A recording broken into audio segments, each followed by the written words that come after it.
I'm assuming nobody is hearing music right now, right? In case you're wondering, I'm trying to figure out why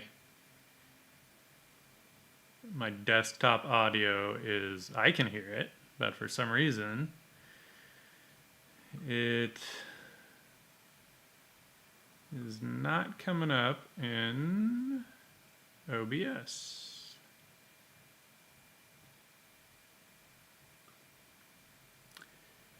Which is real annoying, because I can't really figure out why.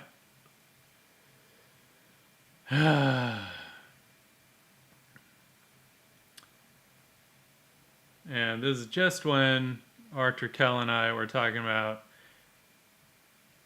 how boring and uncomfortable streams are without music. So, the audio should be, don't understand. Blah, blah, blah. Blah, blah.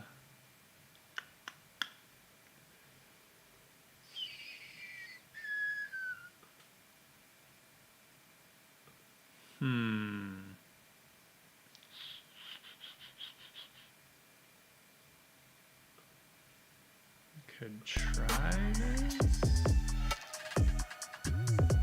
Are you guys hearing it now?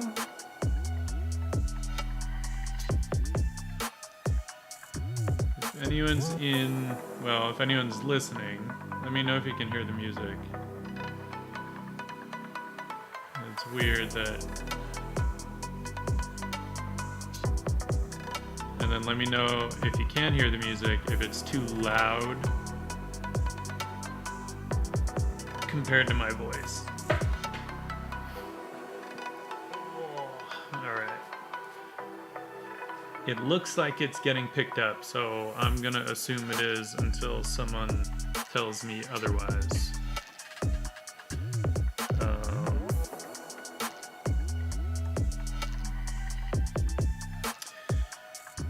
Oh, okay, let's get to some painting. How about that?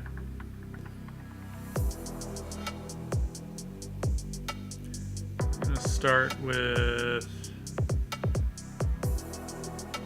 which one? Which one do we want to start with? I think manga over here is a good one to start with. Okay. First things first.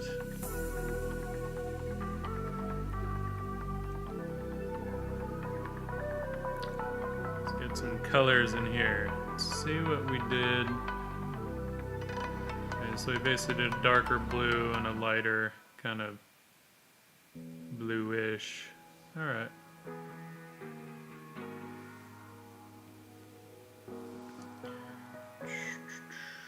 First of all, though, I am gonna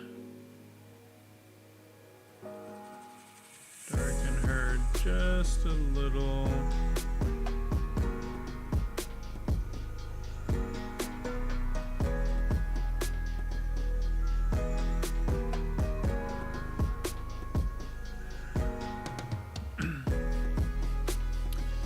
Hey, Inkwell, thank you. Hey, can you let me know? Can you hear the music?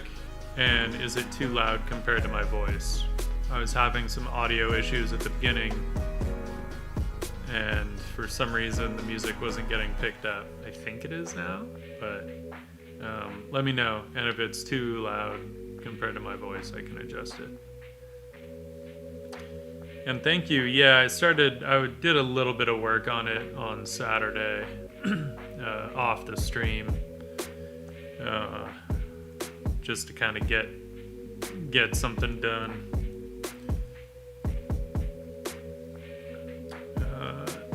Now I want to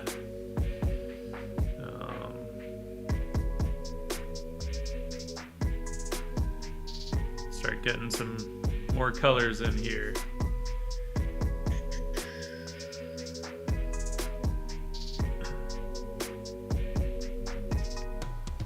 It's louder than usual. Okay, that might be...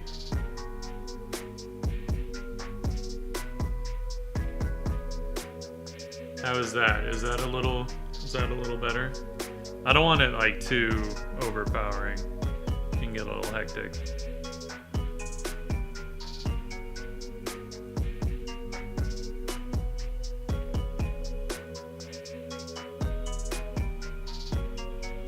Awesome. Cool. It's so weird with OBS. You change one thing and then all of a sudden, like, other parts won't work, even if you don't change the settings. Basically, I'm using a new camera now. I switched over to a Sony a6600 for my Fuji, and just doing that, for whatever reason, makes the microphone and the desktop audio work differently. Kind of annoying. What are you gonna do? Right.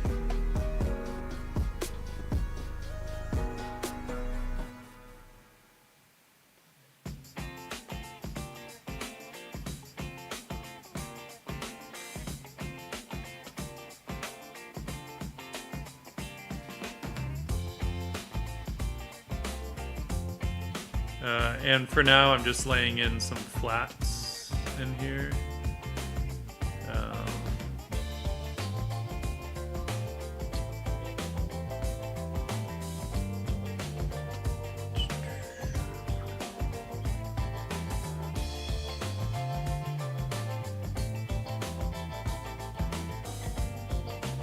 And I'll use the same process as I did with this one, with I, where I'll lay in the flats, then I'll do a multiply layer for the shadows, and then overlay to kind of, indicate the lights, and then I'll do opaque painting on top of that. It's just a quicker way to kind of get to an end result. Grab that color, huh? For her hair. A little darker than I want. Okay. Couple of things here. Let's knock her lines down a little bit.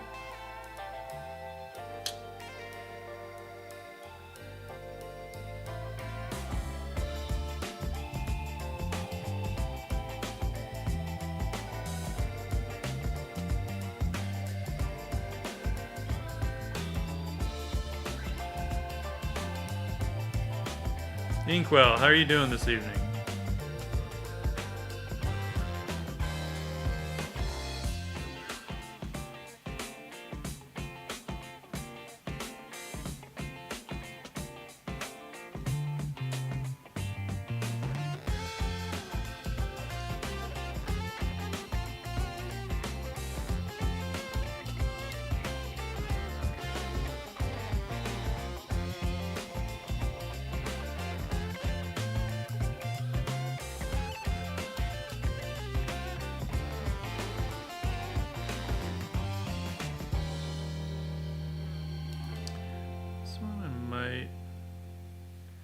Damn, that's still actually really...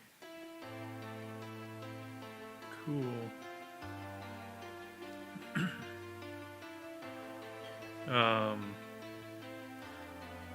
It's interesting, and actually I don't need to reference her for the rest of this. As I've said before, they can swap out, the different cybernetic parts, the plates and things like that, that are on their bodies, so I don't actually need them to look the same in every image. I'm trying to keep their faces more or less the same, though. I'm not sure why. I'll figure out a reason later. Or decide to change it completely.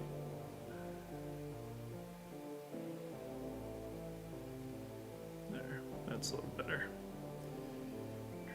It still looks a little too warm. Why does that look so warm? It's weird.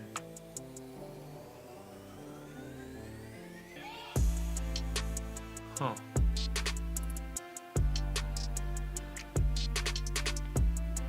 Oh, right on. What are you sketching? Are you doing stuff for fun? Are you doing stuff, is it for some kind of assignment?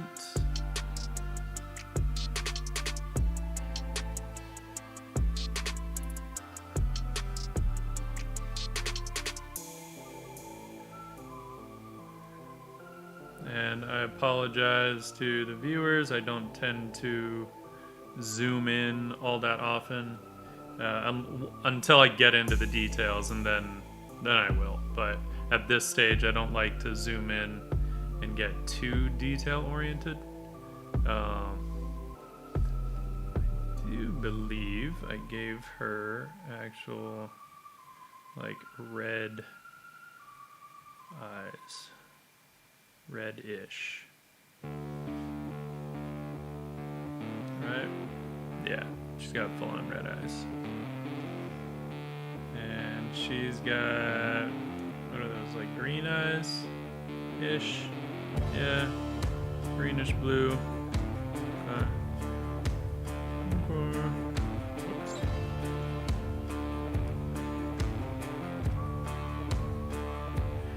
Really quick, we can look at this whole thing, sort of where it's at right now.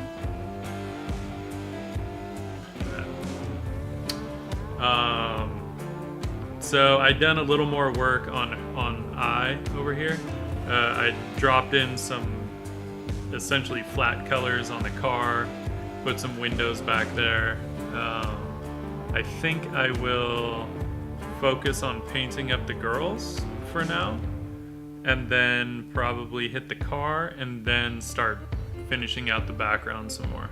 I need to give that stuff a little bit of thought. I don't know exactly what kind of stuff I want back there. I'm not even totally set on the windows, so I don't hate them or anything, but I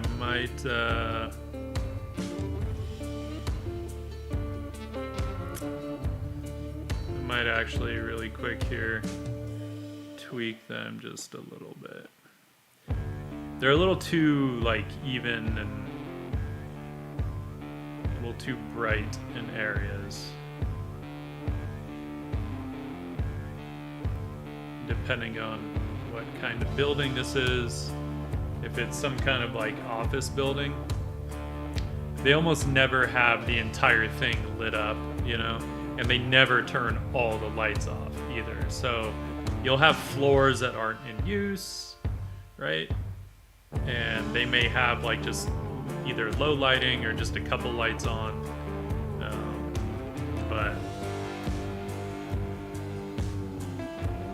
but short of a power outage, you're not going to really see all the lights totally off.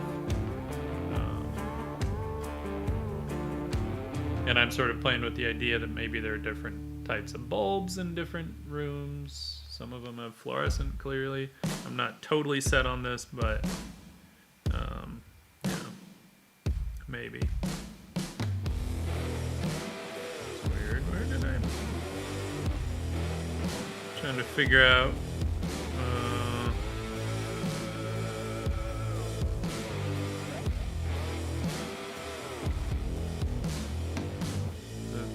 Okay, cool. I was like, where's that color layer at? It's like, good reason to label your layers. But I'm gonna kick that warmth down because it was a little too distracting, I think. I like the color variation, but I don't think I want that much. We'll just kick that fill down. Anyway. Back to our girls here.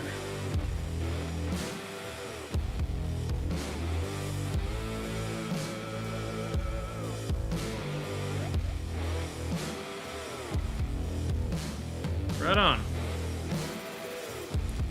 Right on.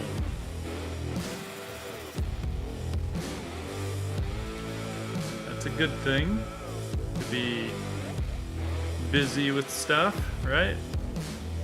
We do. Oh, we just went full on magenta with her hairpiece. Easy enough.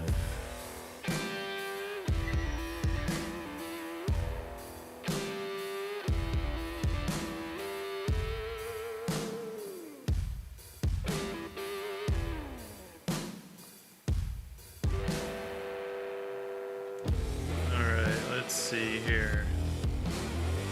Oh, first of all, festival.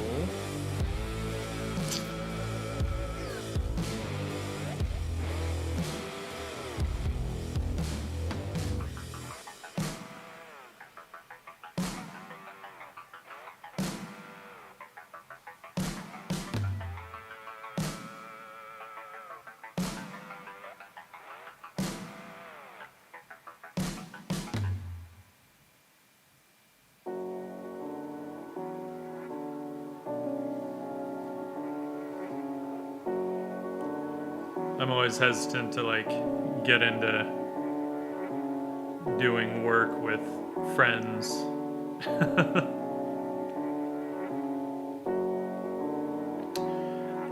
Yeah, man, it wasn't easy. Honestly, like most of the time I can fake that stuff well enough, to get like folds and stuff working. But when I start getting really specific, thing is, I'm really used to doing more sort of fantasy oriented, I guess, right? Where I'm working with like wool or cotton or linen or leather, and I'm very familiar with how to do those kinds of folds.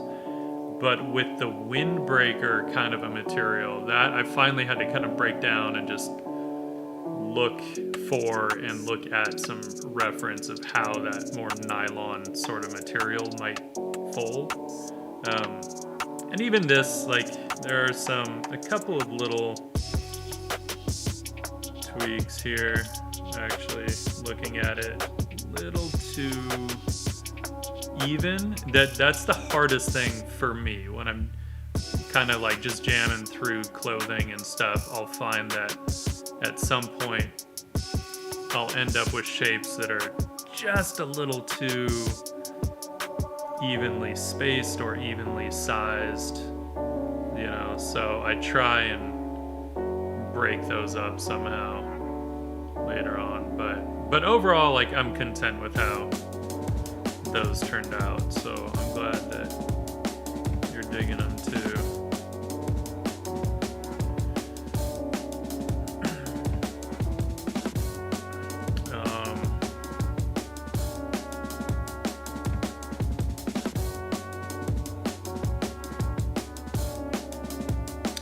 Trying to decide like her colors. I'm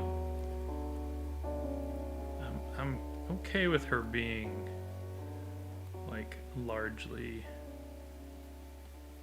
blue.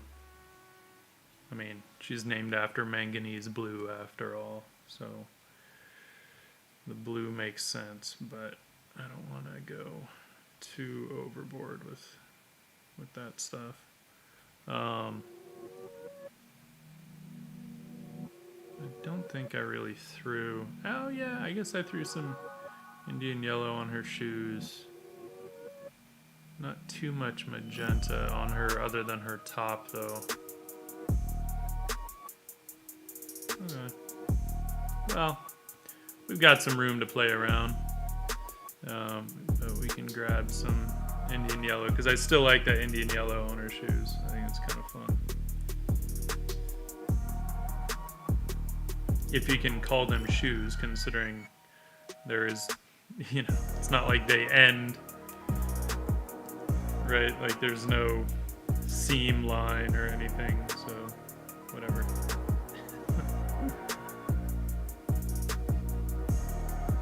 I think I'll give her dark soles.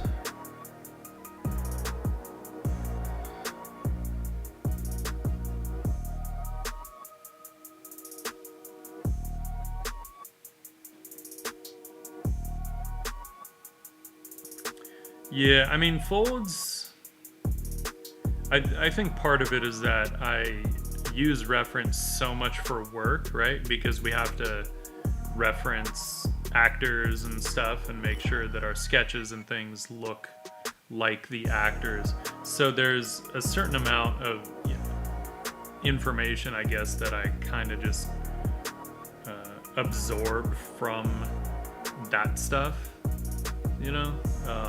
So I don't always feel the need to have to heavily reference those kinds of things. But in this case, when I wanted to get very specific, sometimes I'll pop open reference. Even if I don't end up using it, I'll pop it open just in case. Like sometimes there's just stuff that, you know, we just don't think about, and it's always nice to have the option to put in those kinds of details for, you know, authenticity and stuff. So there's nothing wrong with using reference at all, just as long as we're not slaves to it, you know. But I pulled a bunch of hey Lennis, how are you doing? Welcome. So I had pulled a bunch of basically like girls and windbreakers, and of course I found some really cool like metallic sort of stuff here, which I totally want to do on a Quinn's vest. I think I want to add some metallic aspects. Yeah, like that's pretty cool. I dig that. There's something pretty rad in there. But so again, I could find, I'm trying to remember which ones I had referenced for Eyes Windbreaker. And I think, you know, I was looking like, where'd that go? Why'd that go over there? Oh, so annoying. I don't know why Chrome likes to do that.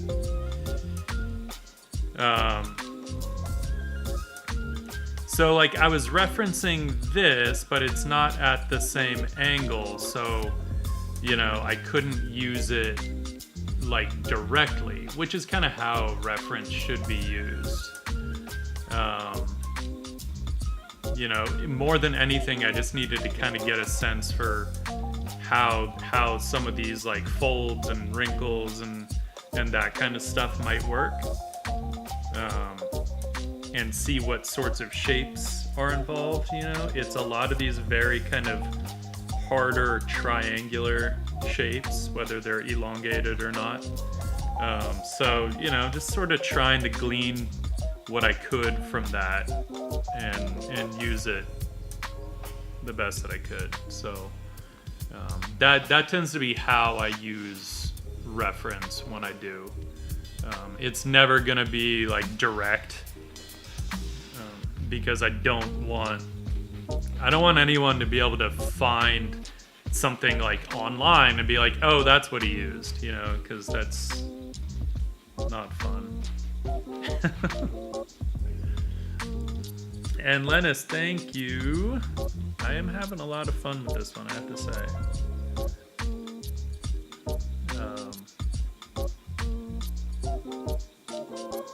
It's a pretty fun piece to work on.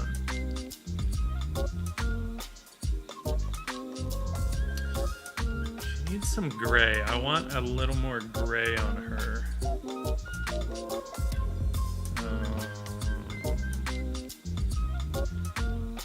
Bring back.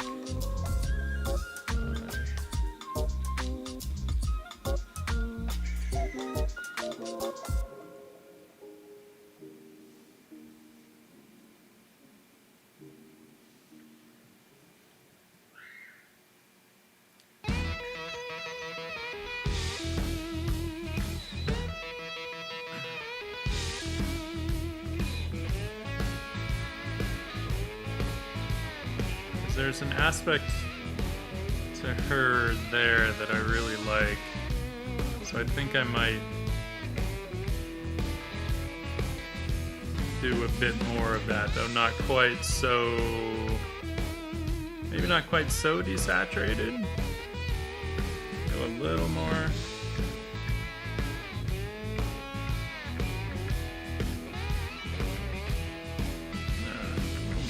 A little more. There, let's start from there. How about that?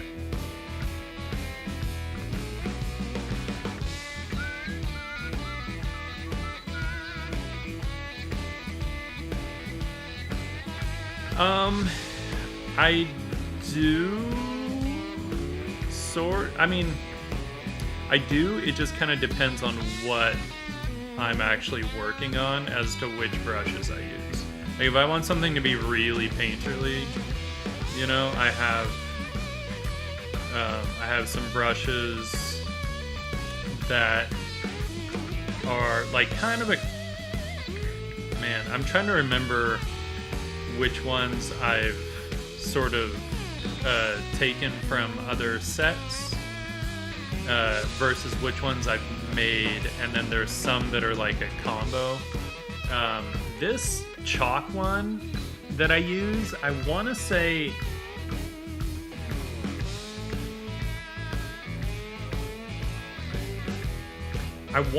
it was somewhere in the Blur brush set that they had put out like years ago. Blur Studios had put out a huge brush set that was free for anyone that wanted to use it, and they did some really great stuff with their brushes. Oh man, hang on, I gotta finish her lines, which I totally didn't do. Just for consistency. I don't really need them, I don't think, but for consistency's sake, I figure let's do it. So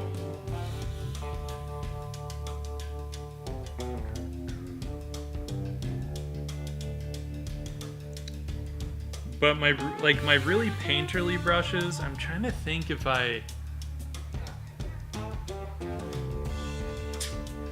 some of those I've made, I know that, but I think they may have been based also on some of Greg Rutkowski's brushes. He did some really great oil brushes, but I think I kind of looked at his settings. I don't remember if like this is his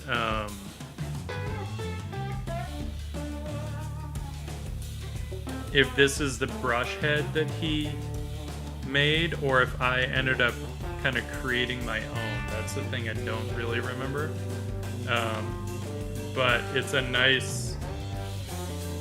I know I did my own texture on it though, right? So that like painterly texture there.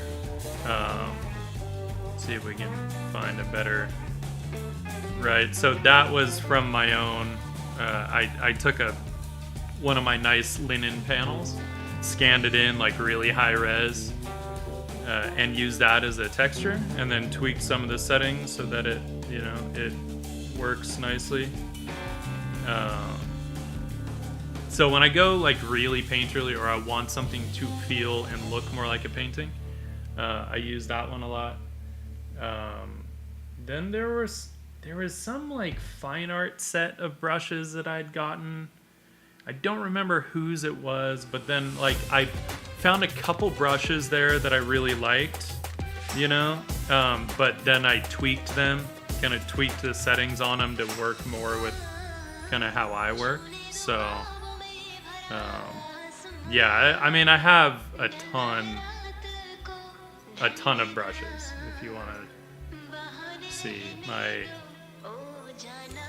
my brush set, I have all these folders here.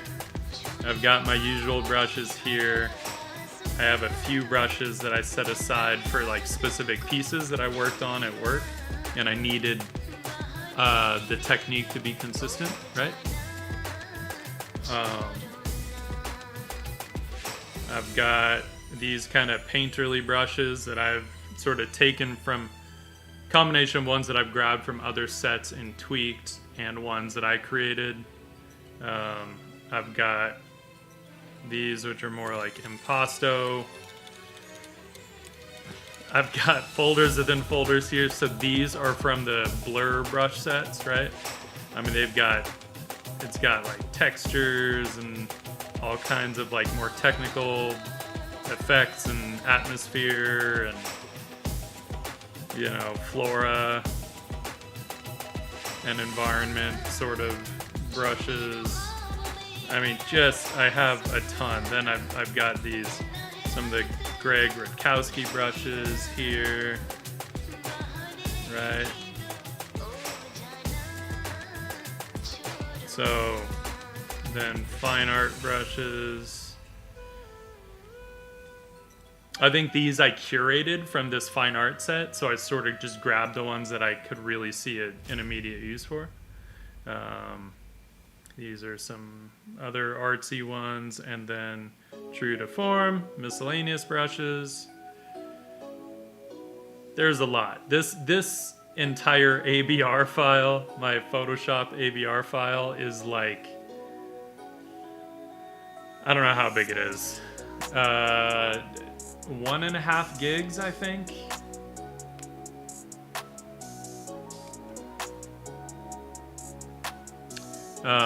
Yeah, you know, honestly, like, I would highly recommend checking out Greg Rutkowski's brushes. He has experience painting, like actual oil paints and stuff, and so I think he understands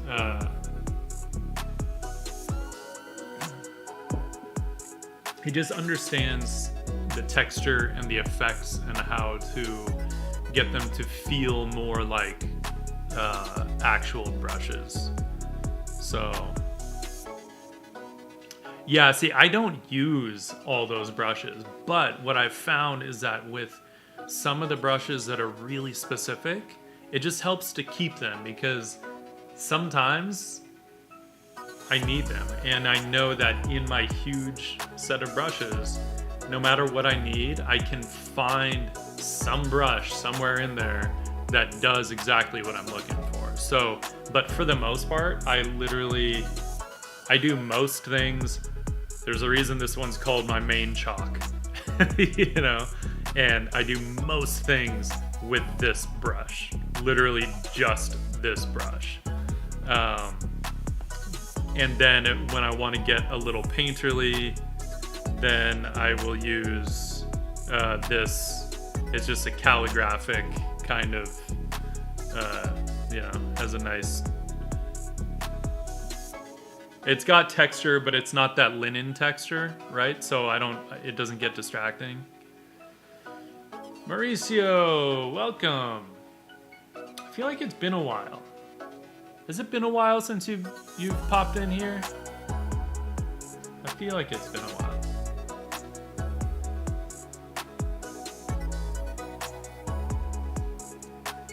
Alright, let's get some color going on her. I probably could just desat the blue underneath, but I don't really want to.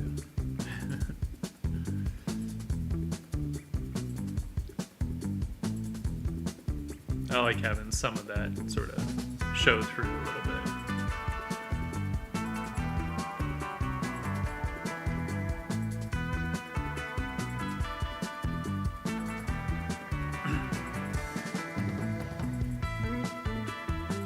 Yeah, he does some really good stuff.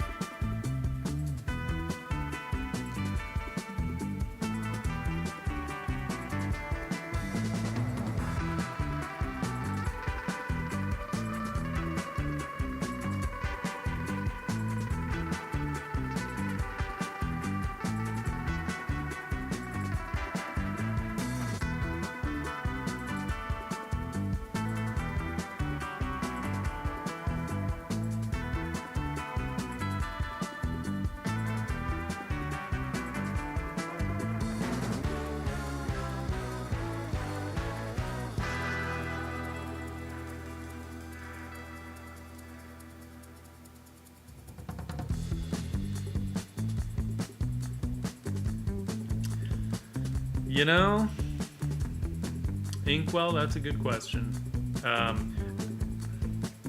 I will have to come up with a backstory at some point, but honestly, it started out as like a random kind of one-off.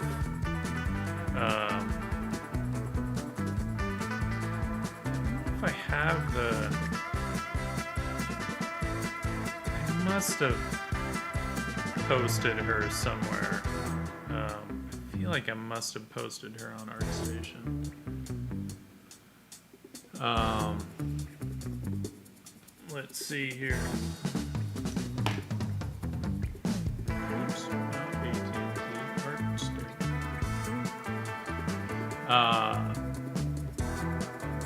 So yeah, like it started as like just a random kind of one-off pencil drawing, right? And I was just like, oh, this idea of a Cyber Elf sounds fun. Man, I don't know if I posted her anywhere. That's kind of weird. Oh.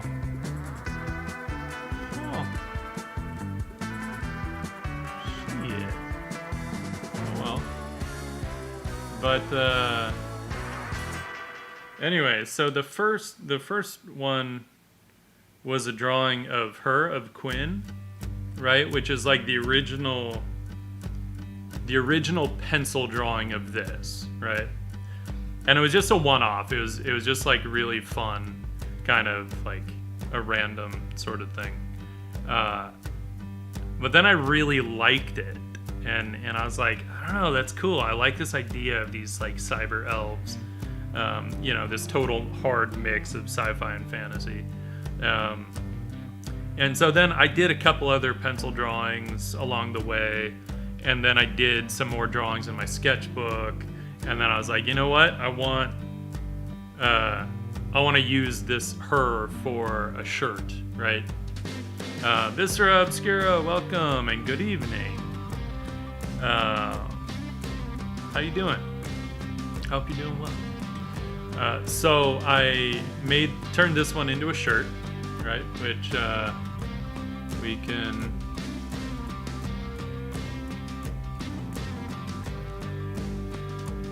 If you go to the link tree, you'll see the DL shop, and you'll see the shirt, and then a couple other shirts available as well that you can check out.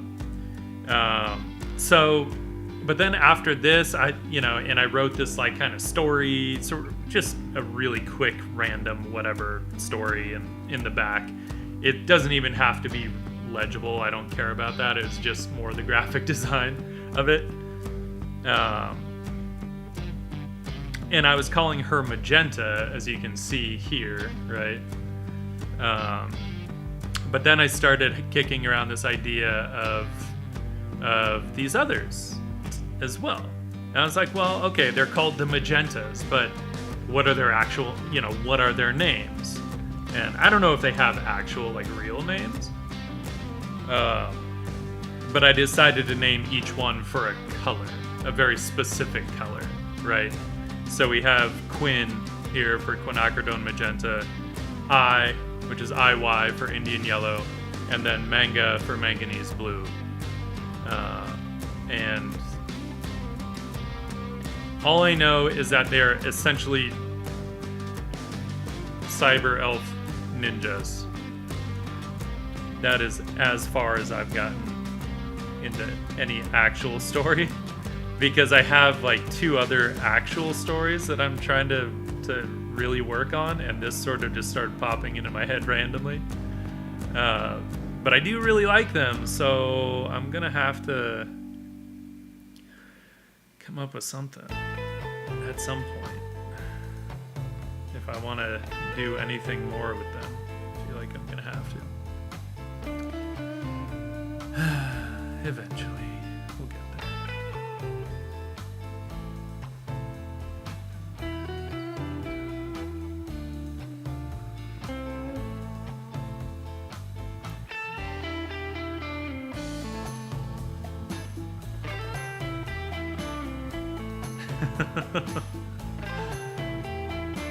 They were elves.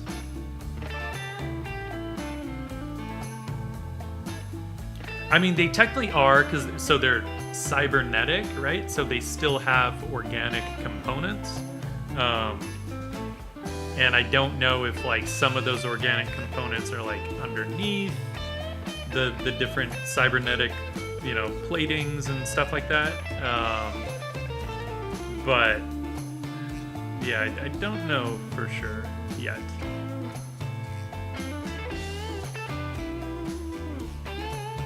Let's get some of this lighter color. Actually, let's keep that magenta. Kind of like her having some of these magenta hits.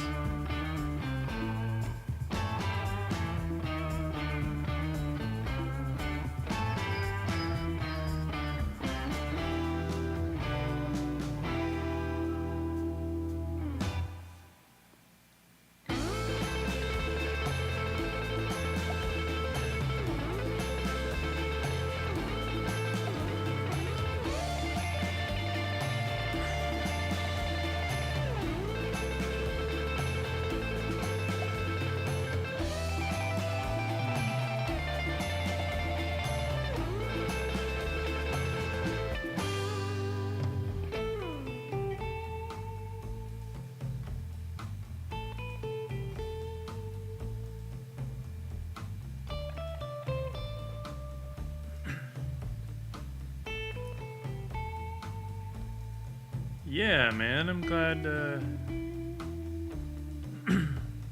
glad you're able to catch more of it as well.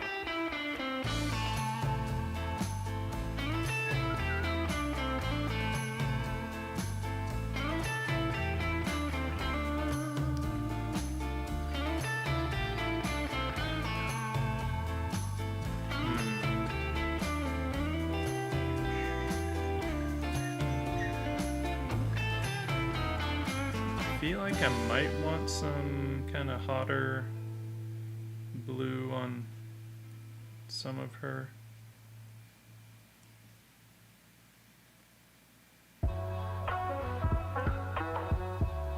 Well, let's see. We'll get some of this stuff down and then see if we want to kind of heat up any of the other colors.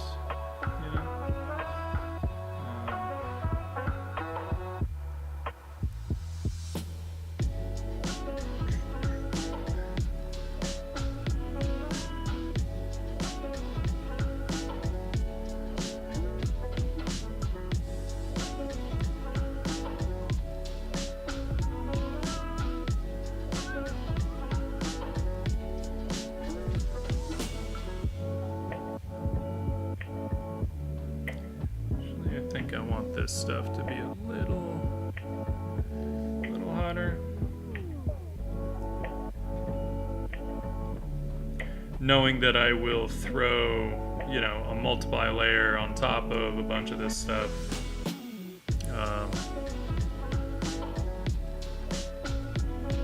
For the shadows, and then overlay for some of the lights.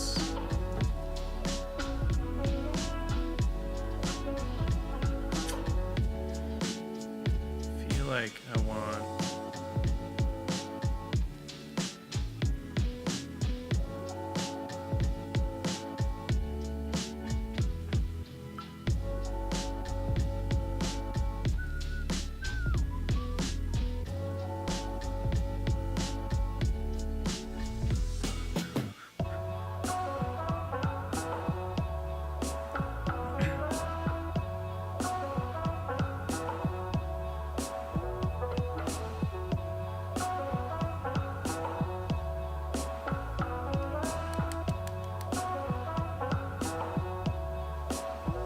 kind of trying to balance some of the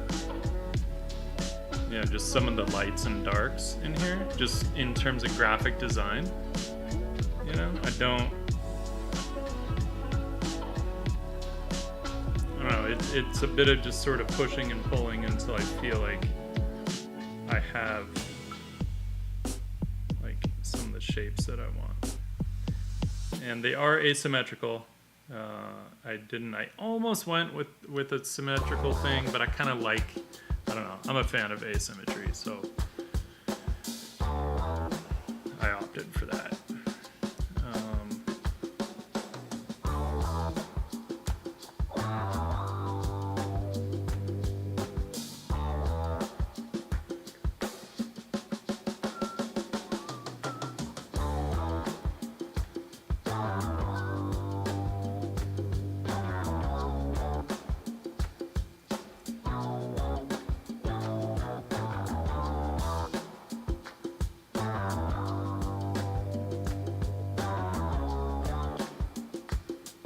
Again, knowing that I'll throw a multiply layer that'll darken some of this stuff, I know that these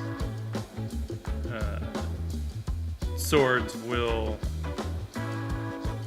pop out against the background.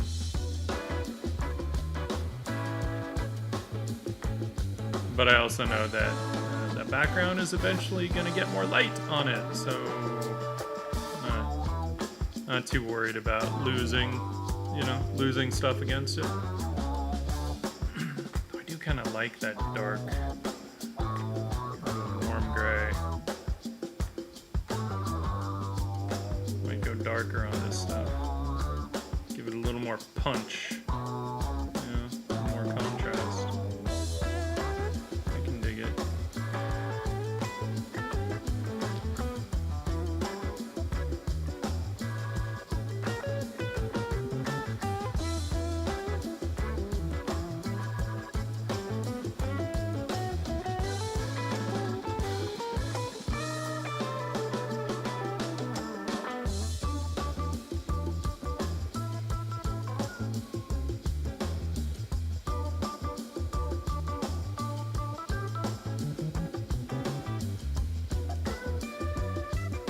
Yeah, I like this darker color.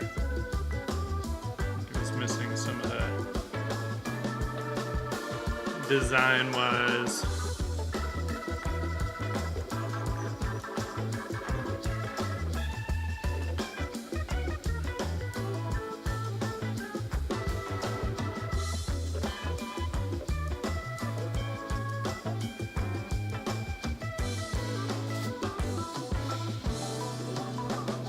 With her shoes. What did we do? Well, we did have a little more going on with her shoes than we do here. So that's okay. It's okay.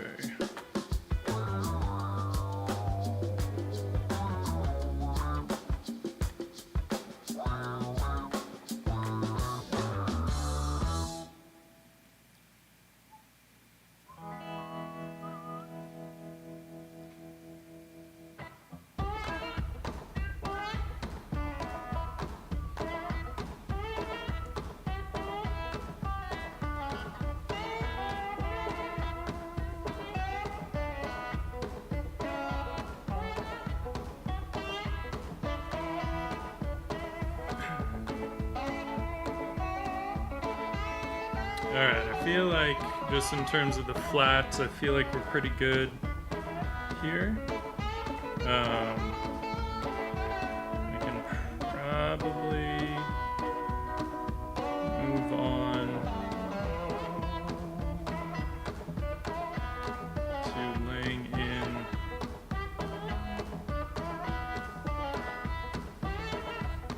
if I want. You know what? We're gonna do this.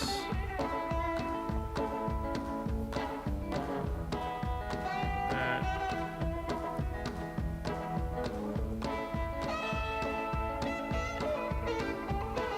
Because I'm also gonna do opaque painting on top, so I'm not terribly concerned with like super clean shapes and all that stuff, you know. Like, just within the process, I know that I'll get to where I want to be. So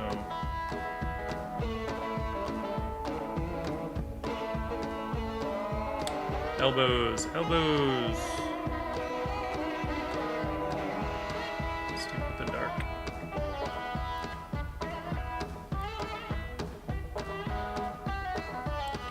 All right. Right. Let's put some shadows in here.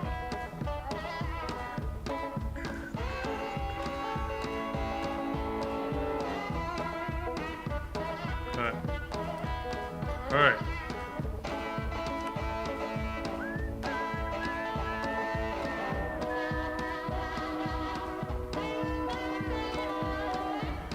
Multiply.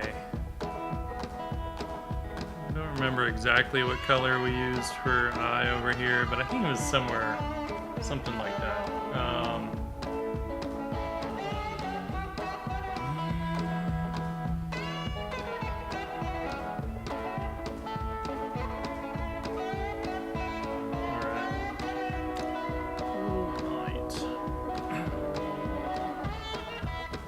So, knowing that we've got essentially a street lamp somewhere above them, right?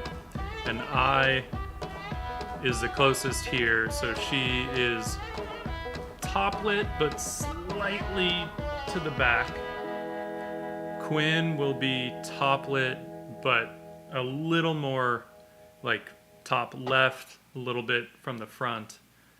Manga is much more still top, but much more front lit. So, you know, we don't get to just totally go off of her shadows.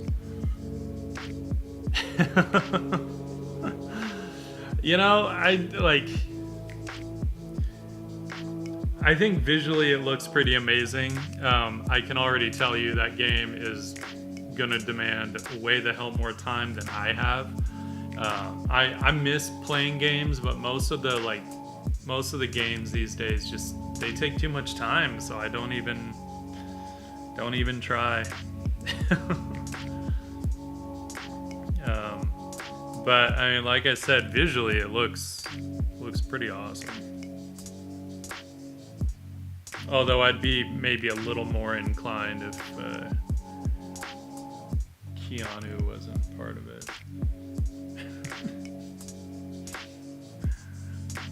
I'm not really interested in Keanu.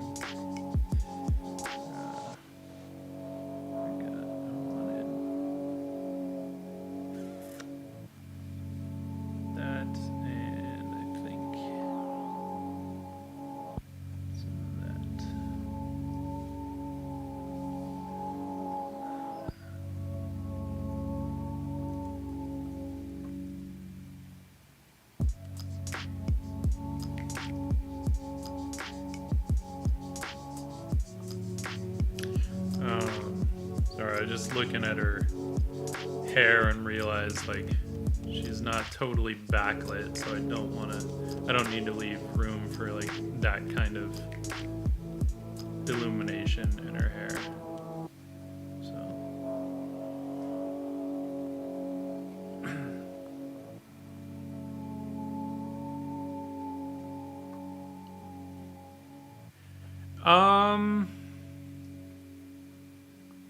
I think we have a lot to learn from them. Now, okay, if you talk about painters like Da Vinci, you're going all the way back to the Renaissance, right? That's a long way back. And I think the painters that came after them far exceeded. You know, I mean, Da Vinci, you're talking what, like 1400s or something like that for him? 13 or 1400s? 1400s, I think. Maybe 1500s? 16th century? That's a long, long time ago, you know. And realistically, I could probably name, you know, 5 painters off the top of my head that could paint circles around Da Vinci. Da Vinci was amazing for his time, but we know so much more than he did now. But much of that, the reason we know so much more, partly is because of him. Because he was, you know, an amazing thinker, and at that time he was doing stuff that no one else was even dreaming of. So he was revolutionary, but compared to what we know now as artists, no. I mean, I don't think he even had a firm grasp on two-point perspective. So, in that regard, I'm Da Vinci, like, historically, super awesome, but in terms of, like, as far as any kind of contemporary painting knowledge, I'm not impressed. However, there were painters that came later, and if you look at the painters in the 1800s and early 1900s, like, pretty much every single one of them, blew the Renaissance painters out of the water, right? Because they built on what those Renaissance guys knew and expanded on it and really took art, I think, to a new place. They were able to kind of get into the painterly quality of the medium, of oils, of watercolor, because photography by that time was a thing. Yeah, so well, no, he lived longer than that, though. He wasn't only...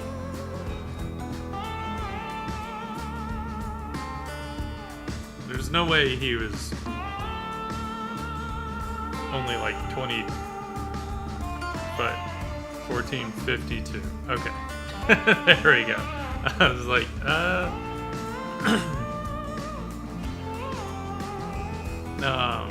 yeah, so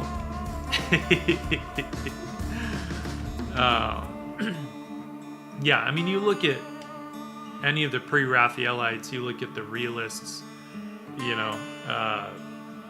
Jules Bastien Lepage, you can look at people like Nikolai Fechin, you can look at oh man, what's his name? The guy that did the dudes hauling the big boat. Wow, I'm blanking on his name. But, and then you look at people like Sargent, you look at Anders Zorn, you look, all those guys were just,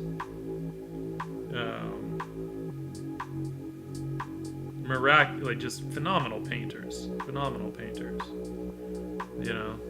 and even if, like, regardless of how,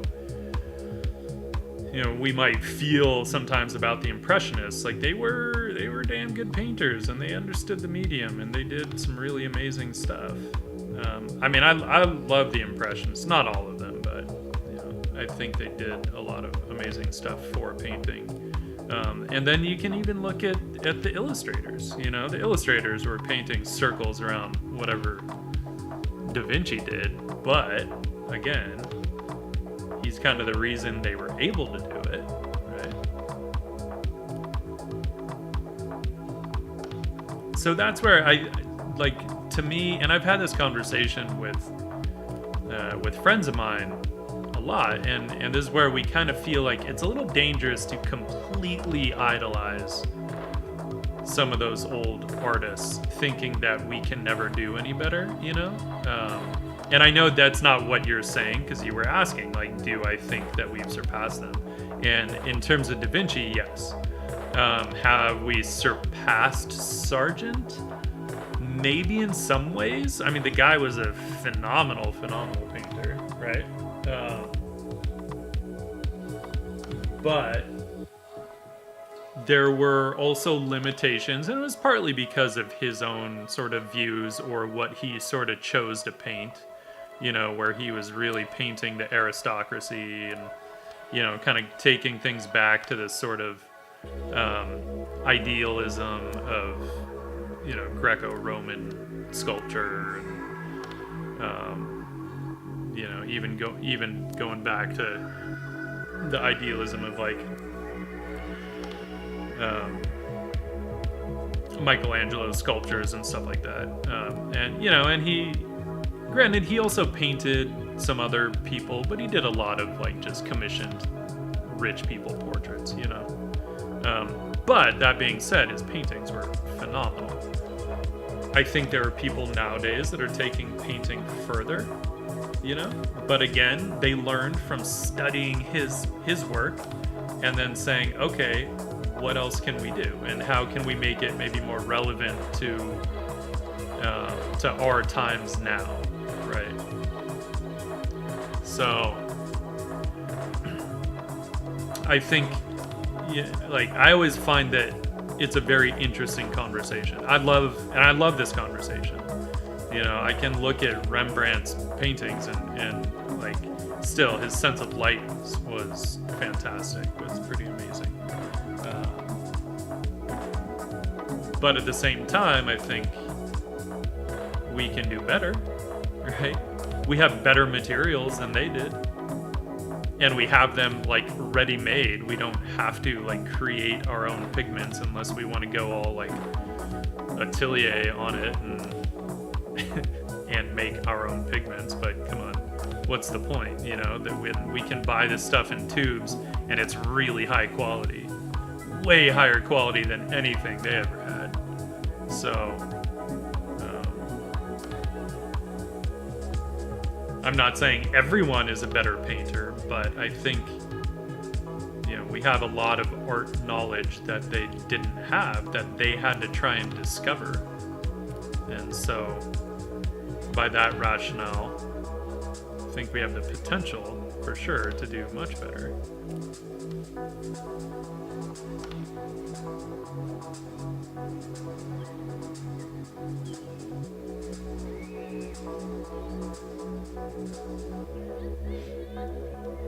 That being said, I'm not a better painter than like Sargent, you know, or Waterhouse, or, you know, Sir Lawrence Alma-Tadema, or I mean, Jules Bastien Lepage is one of my all-time favorites. You know, I love the realists and the pre-Raphaelites. I love their sense of light, their tones, their color palettes, the kind of muted tones. You wouldn't know it looking at my stuff right now, but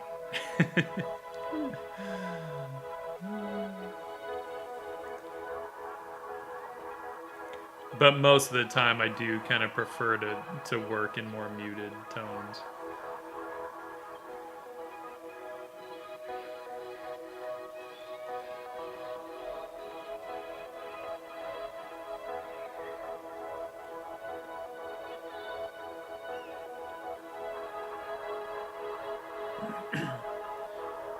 We can look at like any of the Brandywine artists, you know, maybe not any of them, yeah, pretty much almost any of them, and they could all pretty much paint circles around Leonardo.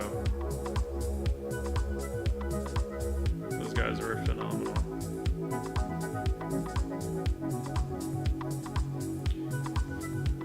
However, not sure that any of them actually dissected their own bodies, you know, robbed graves and dissected the bodies.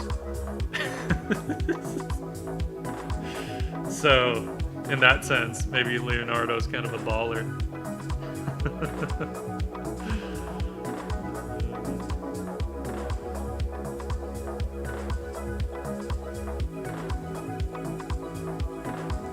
You know, and like, even now, I look at like Caravaggio's paintings, and I'm not that into them anymore. I used to love them, but now I feel like, you know, he was doing this, he was kind of trying to figure out some of that stuff. He was trying to figure out color and light.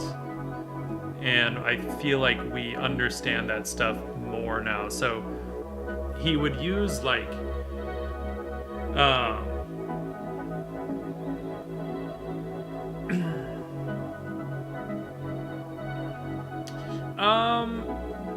well, let's finish really quick. So Caravaggio would use literally tints and shades, right? Chiaroscuro, the technique is literally tints and shades. And what that means is that he would use white for the lights and black for the darks, right? So to go darker, he would just add black. And you can see his, like, the lighting is impressive, absolutely, and the paint handling is impressive, but I think his color palettes were heavy-handed compared to, you know, painters that came a bit later that really delved into how to use color in a more elegant way. But yeah, like I don't know. I'm not as into Caravaggio's paintings as I used to be. I think that there were plenty of other painters that did that kind of approach better later on. But again, they learned from him. So if you take him within the context of when he was painting, super awesome. Super awesome. You know, but not to mention what, you know, some of his larger paintings are just impressive as hell because they're so dominating. But Mauricio, I don't think so. I don't think that the academic kind of figurative art suffered at all, actually. I think it was just in the mainstream that it was not popular. But it's always been there. There have been people that have, I mean, always pushed hard in that direction. And you can look from the illustrators to the fine artists, because regardless of whatever's in the mainstream of, you know, if we go back to like the modernist era, right, with cubism and all that stuff, sure, maybe that was kind of what was breaking news at the time, and people were impressed because they hadn't seen anything like it before. But the highest sellers in galleries have still always been portraits and landscapes. Straight up realist portraits and landscapes. If you look at galleries across the world, the overwhelming majority of art that is sold has always been realist portraits and landscapes. Now, is it the most expensive? No. You get into fine art and you get whatever, you know, bananas taped on walls selling for $100,000 or whatever it was. You know, and then you get into all kinds of weird fine art shit where they're really just like pulling one over on whoever buys it, to be honest. Like, even if it's some kind of commentary, it's not like, come on, it's not worth that much money. I know so many fine artists would like want to murder me for saying that, but whatever. That being said, again, fine art, very important, because it's responsible for pushing the boundaries of what we know is art and what we accept as art, right? That's the purpose of fine art. Like, if a fine artist just does something and everyone immediately says, oh yeah, that's art, they're kind of not doing their job, right? It is their job to push the boundaries, and sometimes they fail. That's part of it. When you're trying to break new ground in some way, you know, not going to be successful 100% of the time, right? And as illustrators, as commercial artists like me, it's our job to take what we know is art and find different ways to use that, right? That's what we do. So we're not trying to like change people's perspectives on like what is art. We are just trying to find as many different ways as we can to use what we know already, right?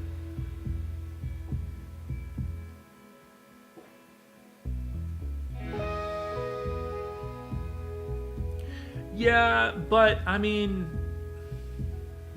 teaching methods from when? You know, like, I love Jeff Watt's art, and I think the Atelier has a certain place, but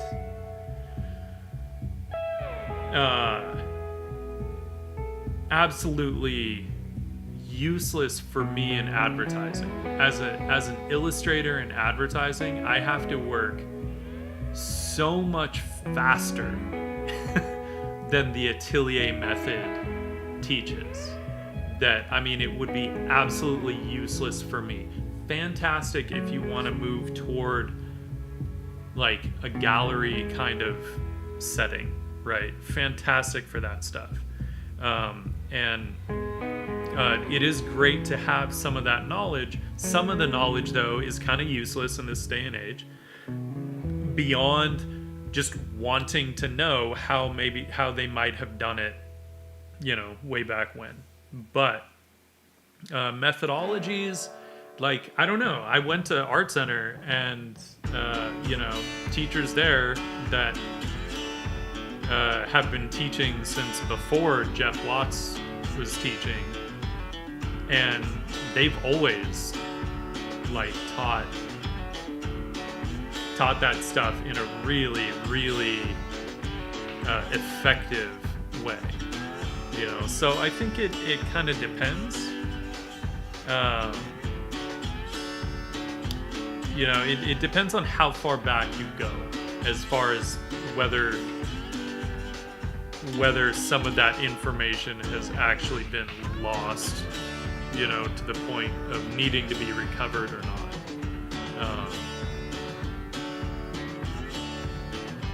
Because the information's always been there, right? I mean, the Loomis books have been around for a long time.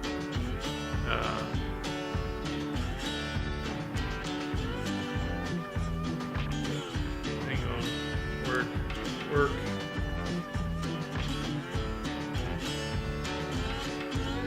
Had to send a super long text message that said, yep.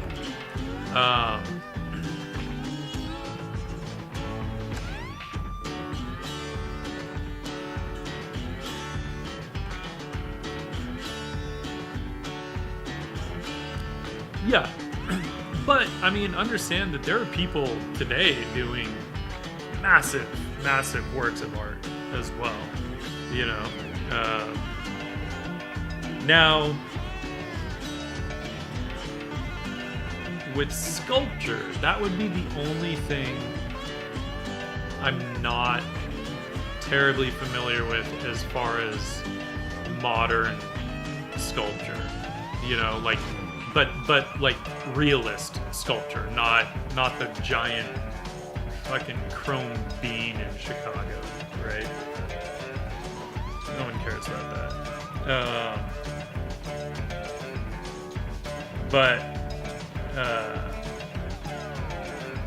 as far as realist sculpture, that I could see maybe having suffered a bit, because I don't know how many rich people are paying for giant marble sculptures anymore. Especially when they could just get like a reproduction of some classical piece. Right? Let's see here. Let's see where we're gonna catch light on those legs. Oh, is it loud?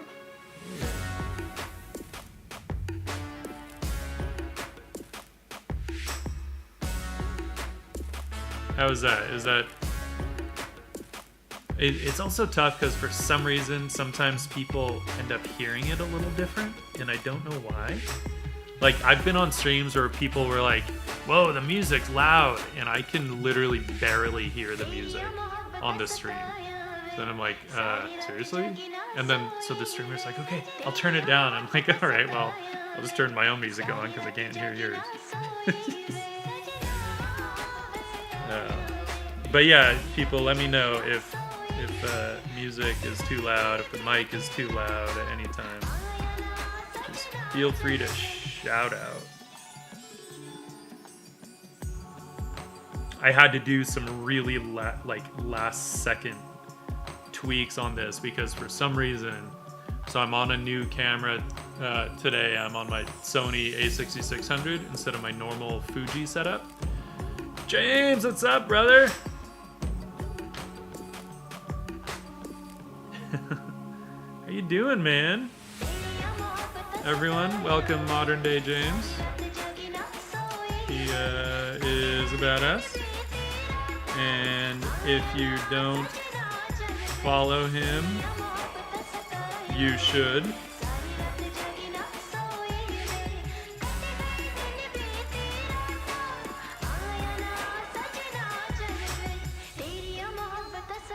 Yeah, so the reason I switched over to my Sony is for the autofocus.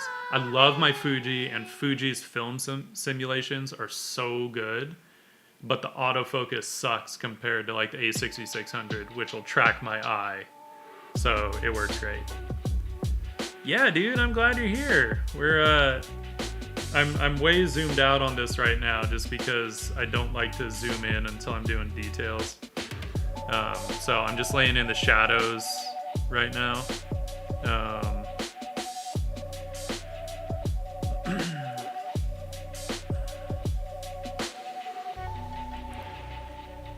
And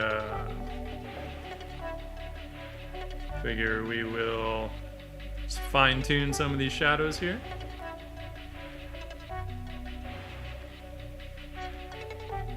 James, how have you been, man? I've been catching some of your streams, but I've been so busy with work, I haven't been chiming in on them.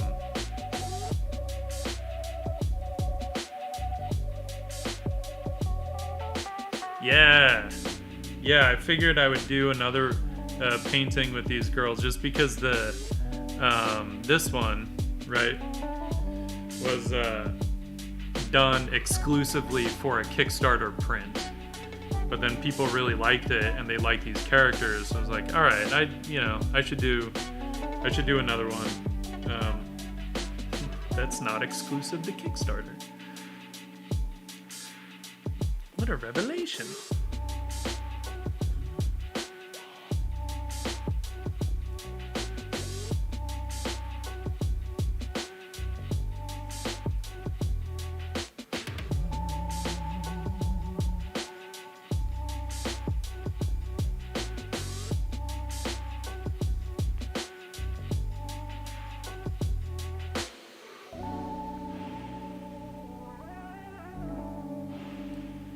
Right on. Cool. How's that animation stuff going, man?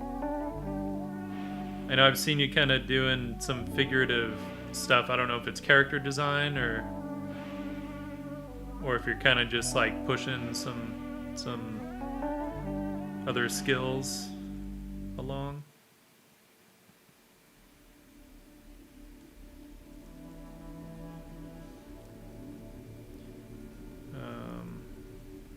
By the way, we're focusing a little bit more on kind of occlusion shadows right now. Just sort of adding a little detail in the shadows.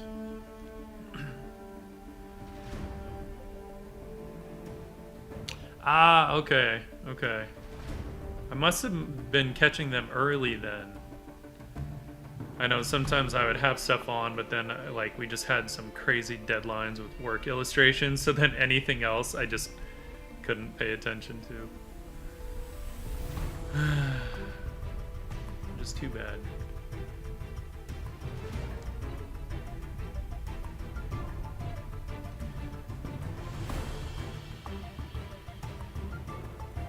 I mean, one thing with the Atelier method, Mauricio, is that I think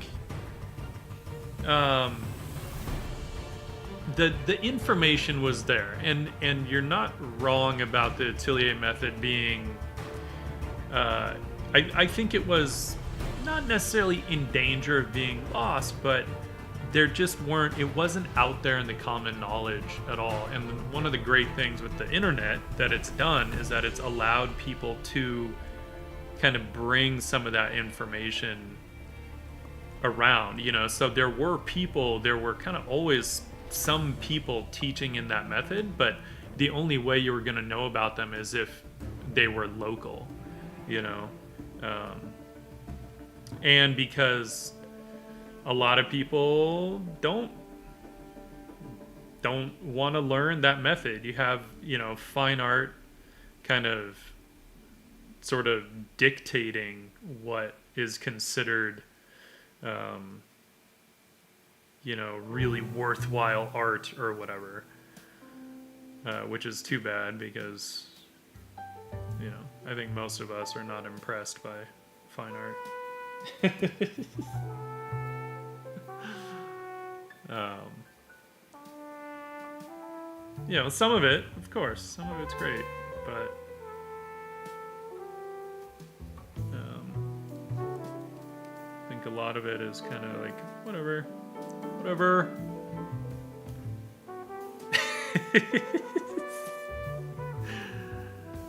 Right? Exactly. I'm like, oh damn, I should take a ceiling and put it on the floor and then come up with some like bullshit explanation of how it's, you know, breaking the 1% ceiling and putting it within reach for everyone to walk all over, and then maybe I'll make $1 million on it.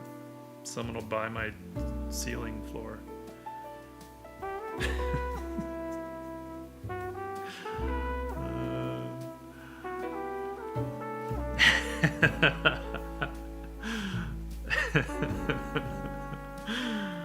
Oh man.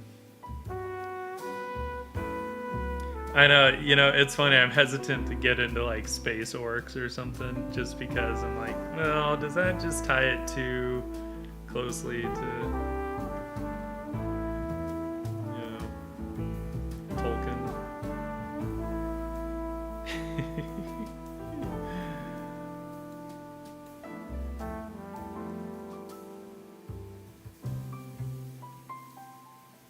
I feel like I kind of just want some fall off here.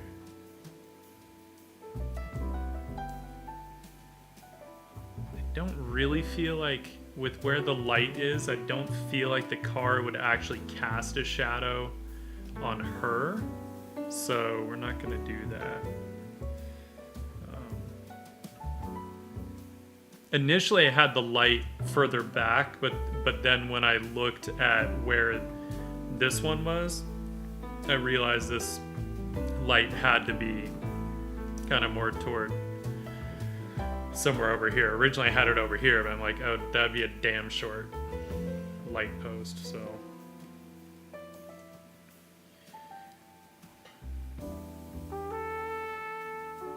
We can't have that.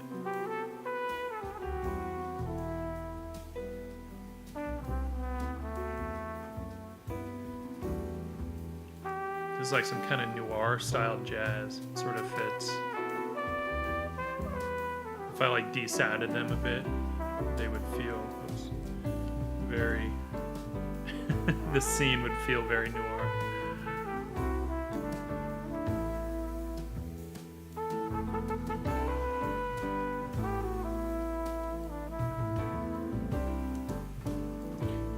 She needs some work on some of these cast shadows here.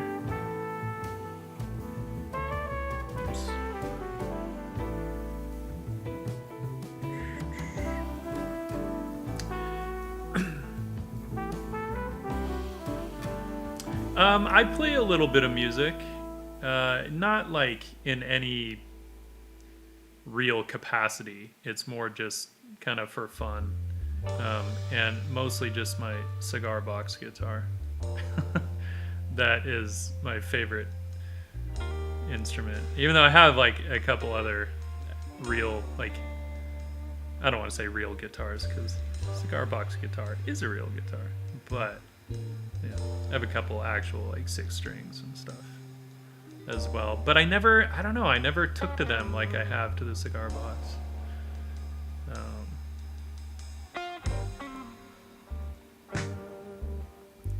Like cigar box is just fun. It's got kind of a banjo vibe. At least the one that I have has just a slight sort of banjo kind of twang to it, which is really fun.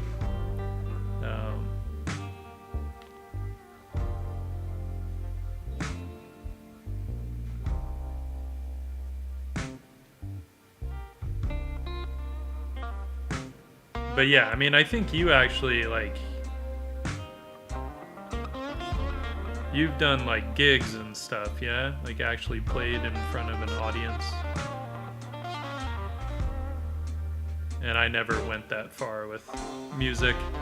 It's always kind of more of a hobby, something to do while when I wasn't drawing or painting.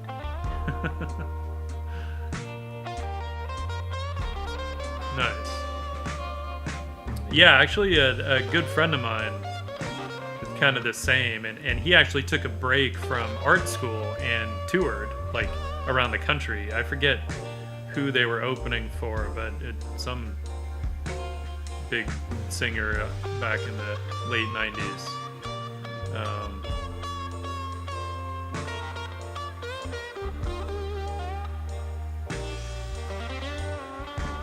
But then he decided that he would rather do painting. I mean, he still plays a lot of music, but obviously.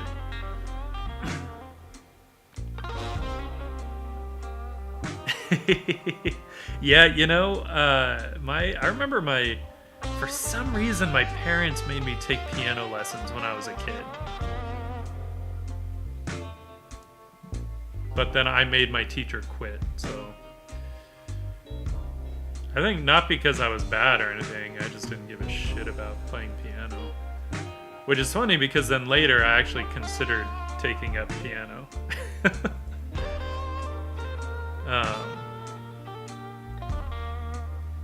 Which I never did.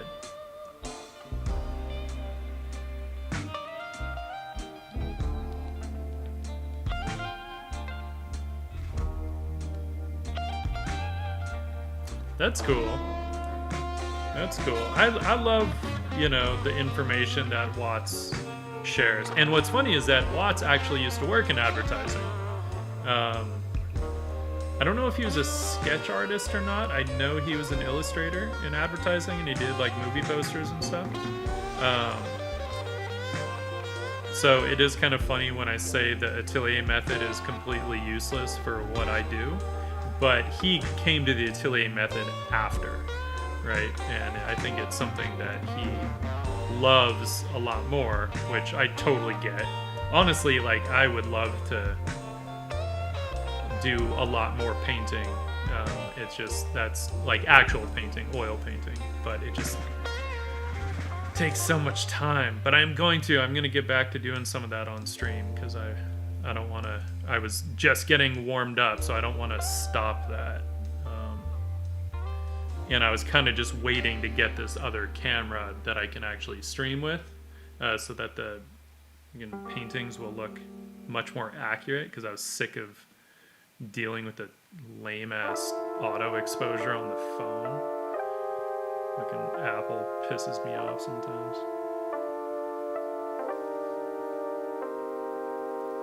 Alright, so let's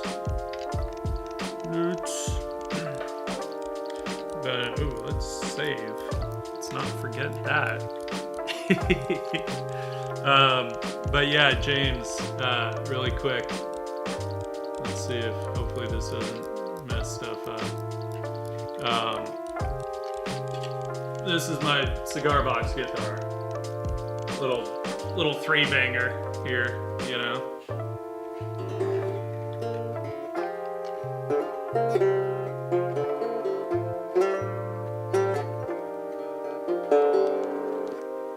Though I'll usually use a slide on it.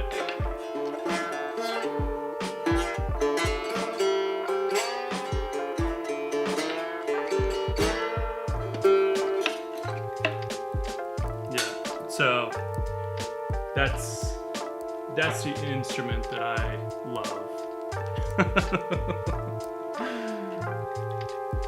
This shit's fun.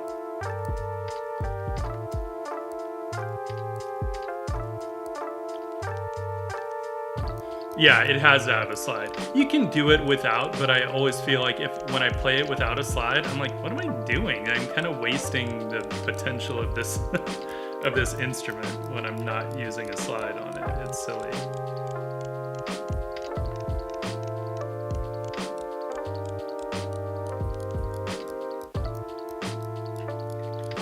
It does. It does sound like a banjo, especially this one. Like, I have a couple others that don't have that much of a banjo sound, but this one for some reason really does, which I think is why I love it.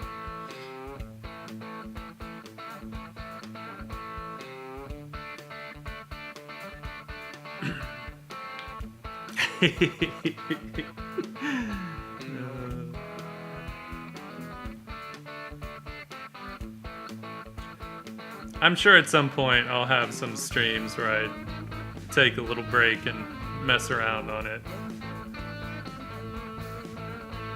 And it's fun, you know, once you get it plugged into the amp and stuff, and I have a couple of fun different pedals and things for it that sound pretty good. I have this one, oh here, James, you'll like this.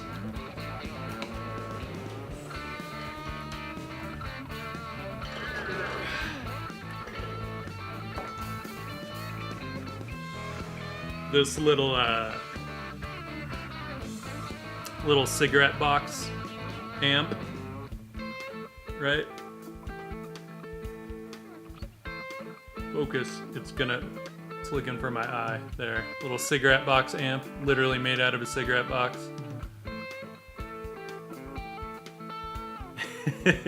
But it sounds so cool. It has this great kind of like tinny, sort of like almost lo-fi kind of scratchiness to it, and it's fun. So sometimes I'll preamp with this into my bigger Bugera amp, but just get the kind of like tinny scratchiness. It's a lot of fun.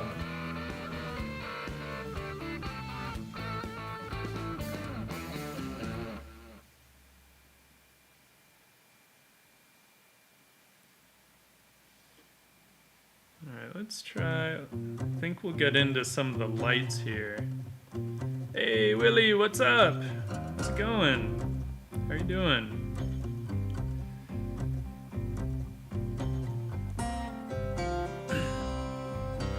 Yeah, James is here. James, it's probably getting late for you, isn't it? What is it, 11:30 for you? Unless you're a night owl. I'm not really a night owl. I tend to wake up at like 6 or 7 in the morning. Yeah, 7 these days. I'm not commuting into work, so I don't need to wake up quite as early.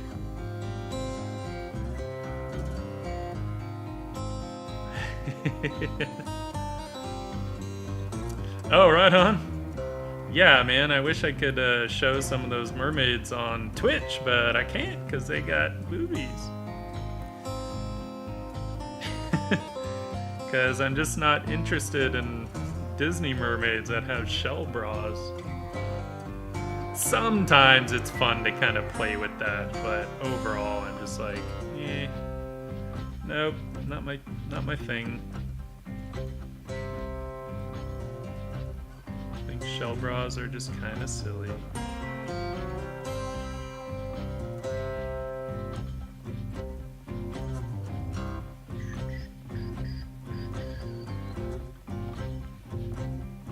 Alright, let's get into some lights, bit of overlay.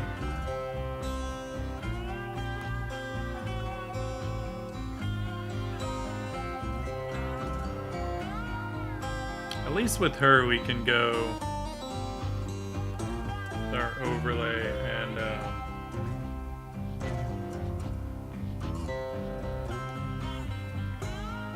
and I know the color will work, right? Because the light is blue, so.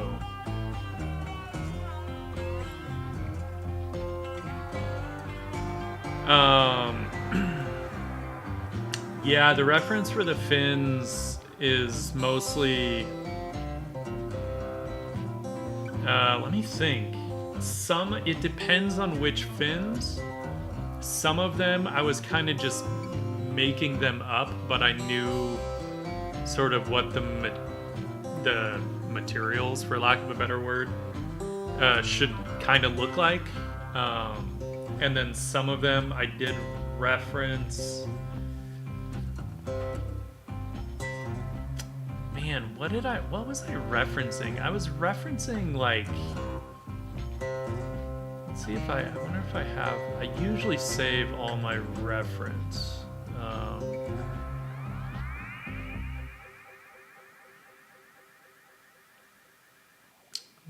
there.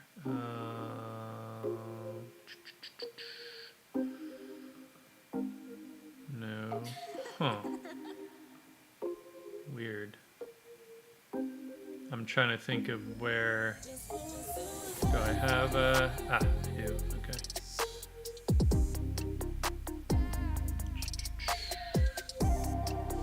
Flowers. I know I pulled all kinds of different fish and stuff. But I feel like I wasn't referencing fins actually as much as I was referencing the bodies of the fish. So maybe the fins actually I did kind of make up. But I'd pulled a bunch of reference for like actual what fish might look like or do look like, you know, out of the water, right? Because you don't get the same kinds of shadows and specular highlights underwater as you do outside the water. So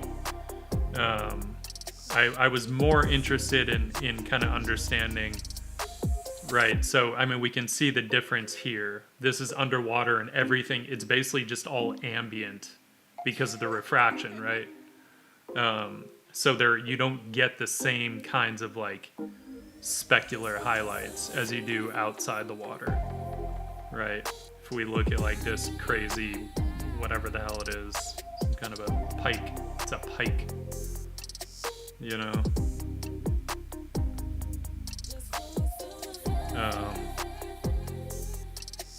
And then these big sockeye salmon, you know, like I love like that texture is so cool. And just that awesome, like super reflective, glossy, slimy, whatever. Like that shit's just rad.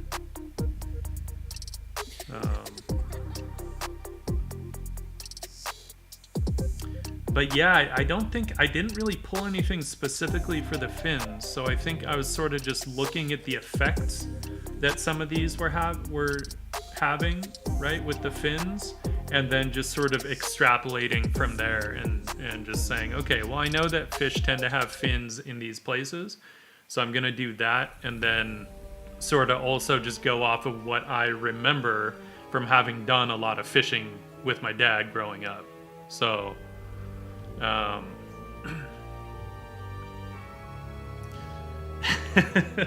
fish aren't easy, man, I have to say.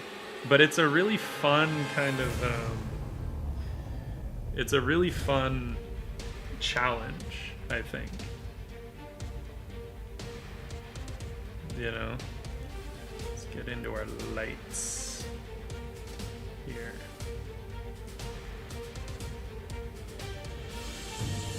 It's just, I think as soon as I decided that I was gonna try and do,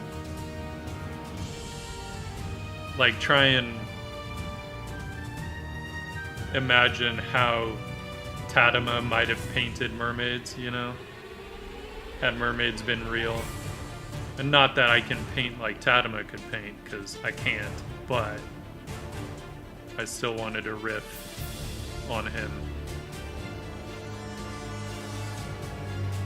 Because his paintings seem like mermaids might have existed, you know?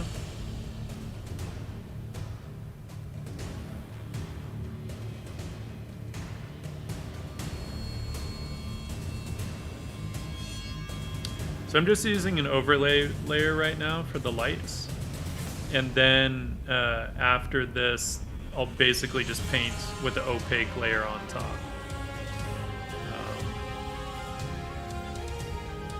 But this way I can kind of skew everything into that sort of cold light, you know. And I'll also use this to get a little bit of a kind of fill light in the shadows, knowing that maybe there's some other neon signs around, and so I'll fill in some other colors.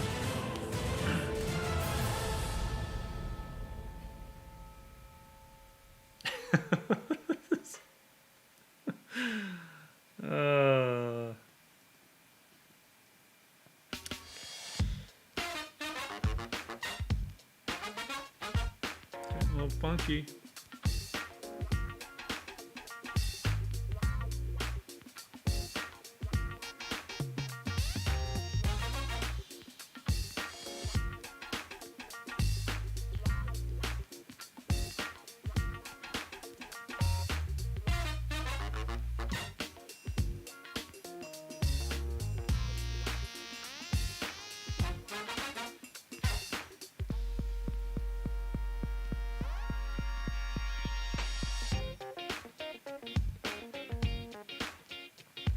And then when I get into the opaque painting on top, that's when I'll get into the materials and stuff. So, okay, this has been bugging me. I feel like her belly button, even though it doesn't make sense that a cyber elf would have a belly button, but because things look weird visually without them sometimes, I was like, nope, we're giving them belly buttons, because, yeah, clearly these girls also still like to look good doing whatever espionage shit that they do.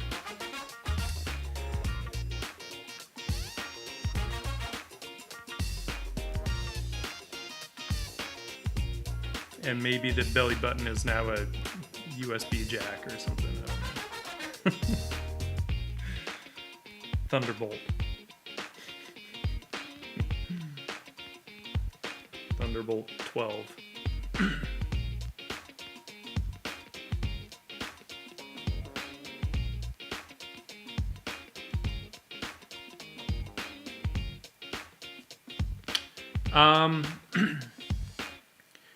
I have not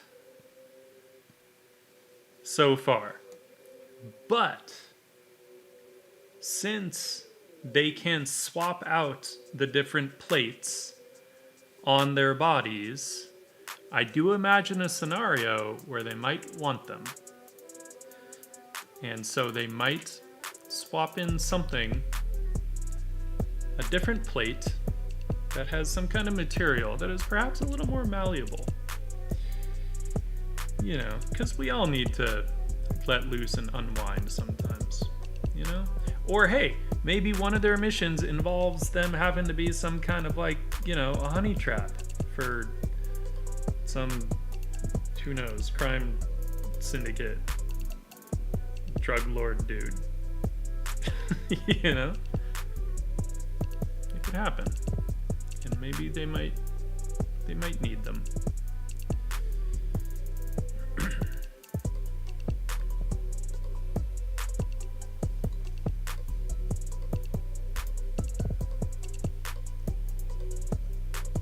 One must consider all scenarios.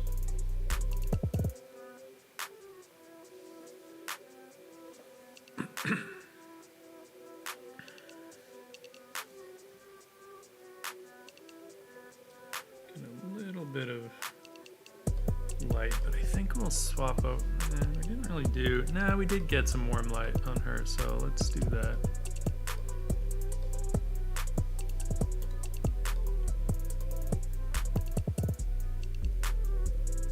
Yeah, I agree. I agree. For some reason, no belly button. Even though it's not like she has a belly button per se, but I mean, I'll get a little more into that when I get into the opaque painting. Okay, why is this not?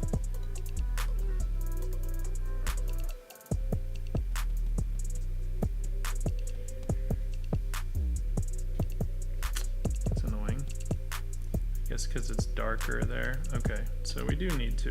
All right, fair enough. Fair enough.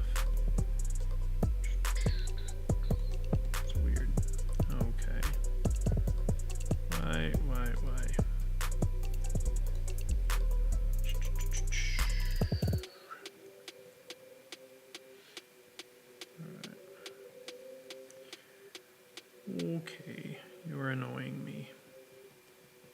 Hair. Don't give me that. Don't you give me no lip.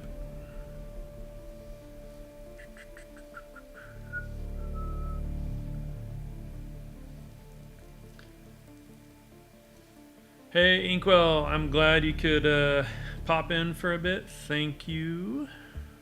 And hopefully we will see you Thursday. I will be back on Thursday. That really just doesn't want to color it. Why does it not want to color it?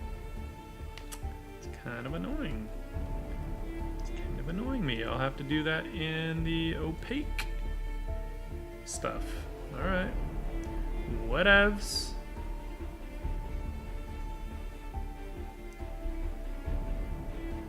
Yeah, I think this red really just doesn't want to work on the blues for some reason. Interesting. So I think we'll have to do that on the normal layer. It's working a little bit, but not much. Huh. Oh. Hey, thanks, Willie. Yeah, that took a little doing and a bit of reference. But similar to like those fish that I showed, you know, I'll never use the reference one for one. I just kind of looked for, I think I specifically just looked for crop top windbreakers and it was just like something will come up, and yeah, not really about like finding stuff that's at the exact angle, just stuff that gives me an idea of the shape language that's happening with that material, because I knew I wanted it to have that kind of nylon sort of vibe. Alright, let's use some opaque painting, because this overlay isn't really getting us anywhere. So opaque it is. That's the fun stuff anyway. Hey Mauricio, I'm glad you stopped by, and thanks so much for the art questions, man. That stuff I think is always really fun. You know, I like talking art. Talk art all day.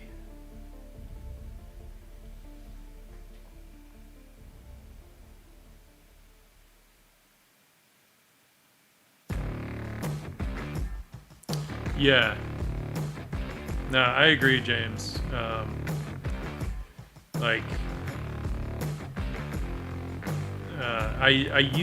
I look for kind of the specific shapes, I guess, and then see what I can kind of extrapolate from there, you know?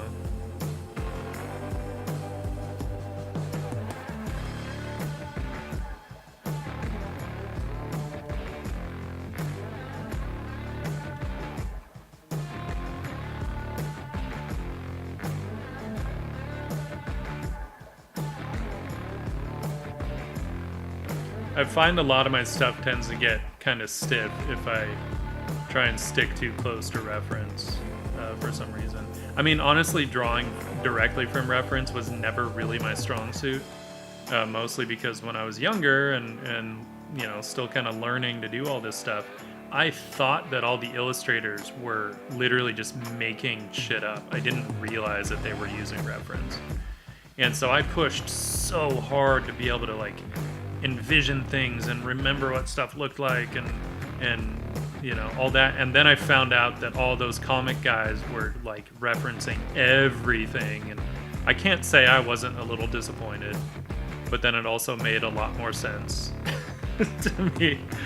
But I just wasn't used to it, and I've never, like, you know, unless I'm doing a direct portrait, I've never felt that comfortable using reference too heavily. I would rather study it and then put it away and then draw and paint from what I remember. It just works better for me.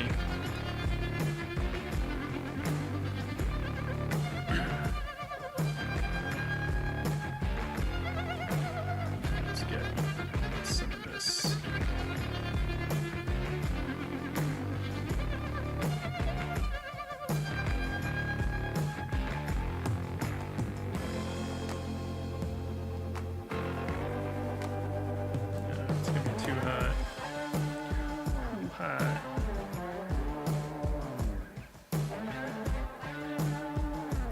First things first, let's get into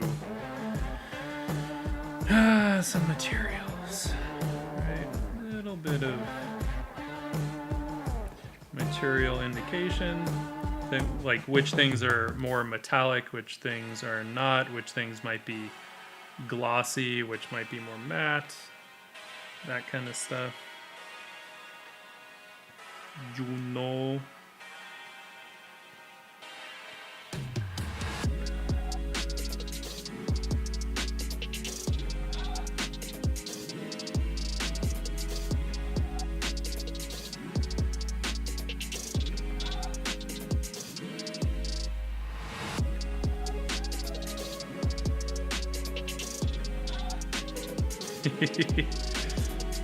Yeah, but I was so, like, I kind of laugh about it now, you know, but I was so bummed when I found out that the comic guys, specifically the comic guys, used like crazy heavy reference, you know, because like they were such a big influence on me as a kid. And I was just like, what? They did what? Oh man. Okay.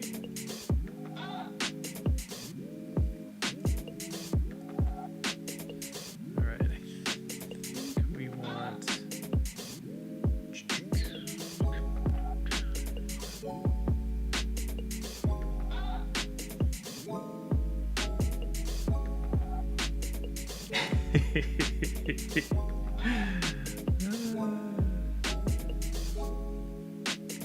I did go more metallic on this. Okay, we can do that. Specular. So a lot of this just ends up being a bit of kind of, you know, back and forth sort of stuff.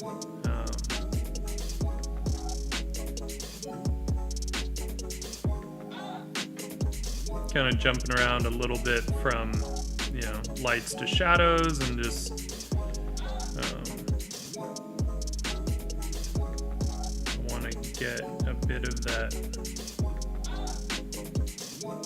metallic, but I think I might be better off pulling something from like something that's supposed to be some kind of reflection or you know, sign across the street or something, maybe catching into these shadows, acting as a fill light. Sometimes words are hard.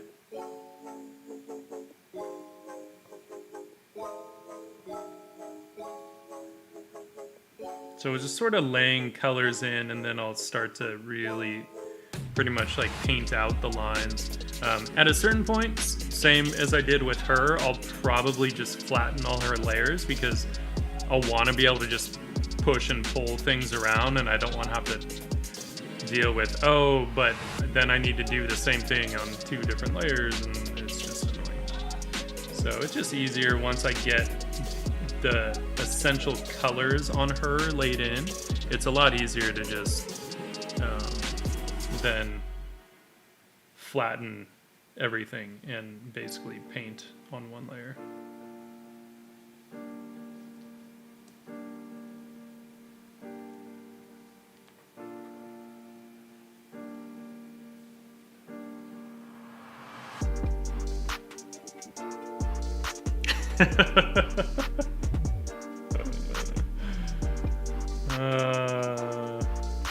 Yeah. 5, 4, 3, 2.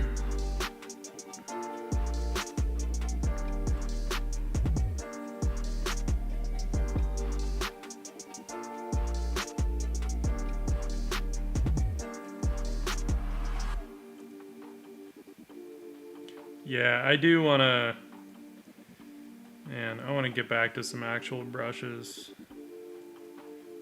I was just kind of waiting to get the right setup for it. Because like I said, I was tired of... Like the...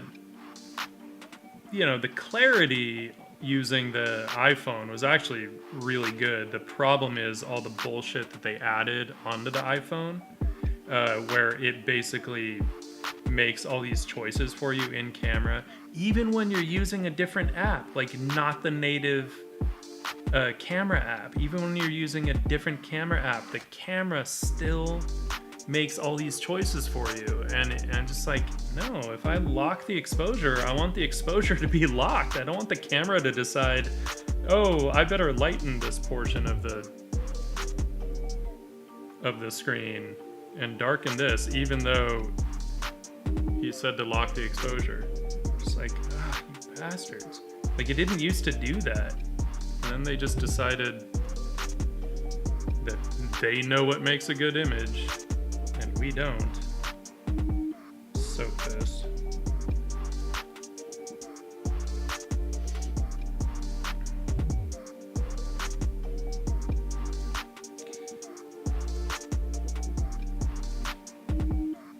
Yeah, the last one that I painted on stream, James, was I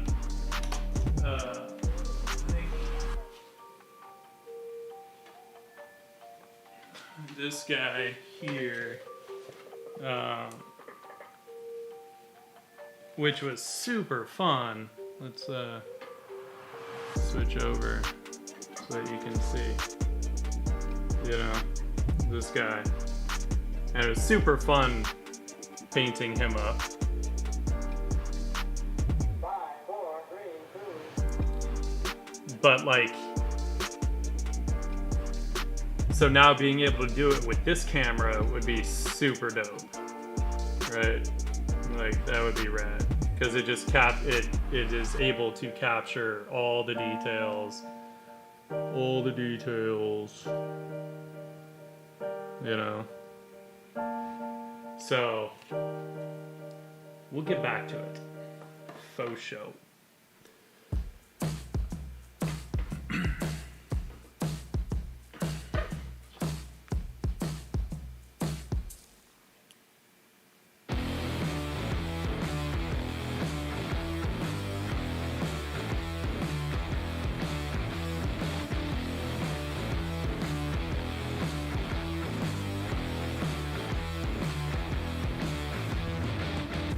Willie, were you not on that stream? For some reason I thought you were, but maybe not. I mean, it is one that I think you can go back and see, maybe on YouTube. I don't know if it's still up on Twitch or not, but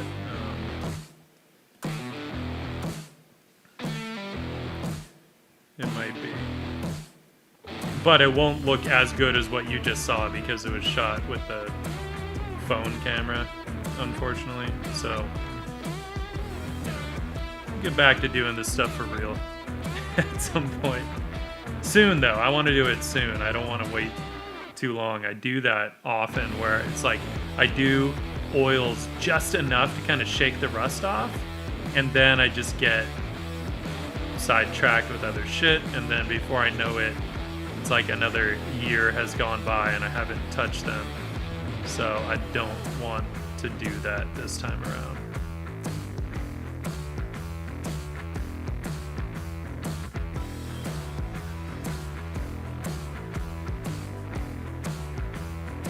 Ah, that's fair. Yeah, everything in that was basically, it was white, transparent brown oxide, and transparent red oxide, which the brown oxide and red oxide are made from the same pigment, so I'm kind of still saying it's a monochrome painting. But yeah, it was all white, transparent brown oxide, and transparent red oxide, and you know, just within that there's a lot of color, like even managing to get some cools in there, you know. Although, you know, I did cheat and I used some olive green just to be able to kick some of the saturation down, because both those colors are pretty saturated. And so I didn't use the green as green, I just used it to neutralize the red in the transparent. James, super glad you could pop in, man. Thank you. And I'm sure I will catch you soon on one of your streams. And I'll give you a heads up when I'm gonna do a traditional stream again.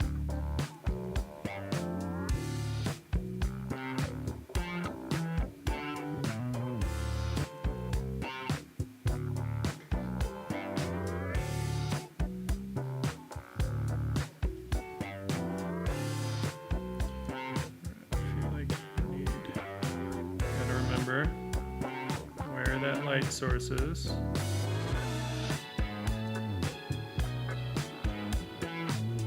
Hell yeah, dude. Got all kinds of whiskeys here waiting for you, man. For reals. I got some good ones in my collection.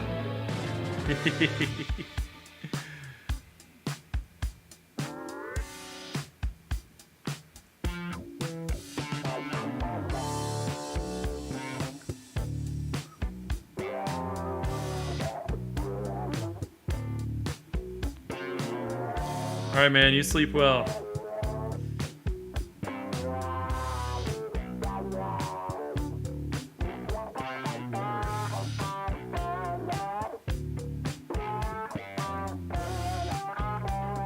So here we're just getting into the opaques, right?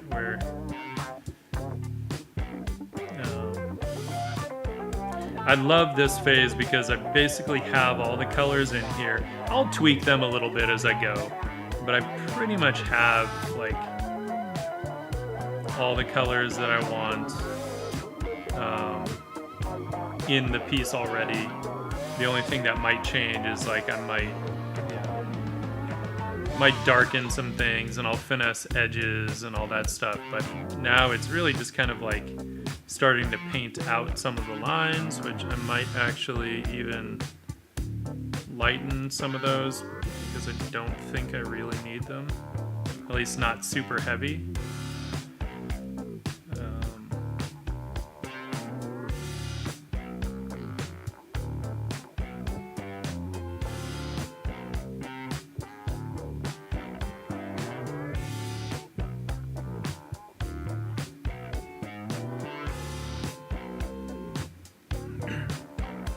And if anybody has questions, whether it's about this or something unrelated, doesn't matter.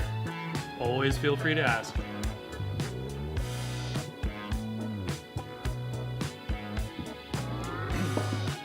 So you're saying if I chose green as a monochrome, like as my color, so the idea of a monochrome painting, like I was treating this one really as an underpainting, right? I wasn't actually trying to create a range of colors. More than anything, I had literally just gotten those tubes of paint. I think they had arrived either that day or the day before. And so I was just trying to get an idea of what those colors were like, right? Because one of the things when you squeeze out a new color onto your palette, you have no idea how strong, how saturated that color is, right? So like dioxazine purple, right? Dioxazine violet or Venetian red will ruin your entire day if you don't know what you're doing with them, okay?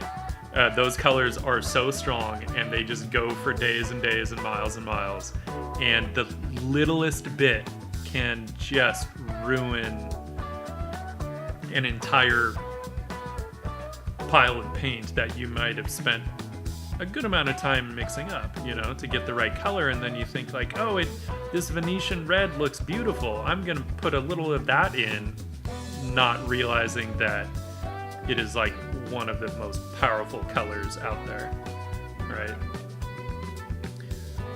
So it was really just, I wanted to get to know those colors. So I wasn't, and I was treating it like an underpainting, but I wasn't super concerned with it being like, I wasn't actually trying to get a huge range of warms and cools in there. It sort of just ended up happening that way, which I found really delightful and interesting. And it's something that I can definitely use later on, you know, knowing that with just a little nudge, I can actually get a pretty broad range of temperatures, which is cool. So if I wanted to get a range of stuff and I was using green as a base, one, I would be very careful about which green I chose. I would probably choose either like Winsor Newton's olive green, or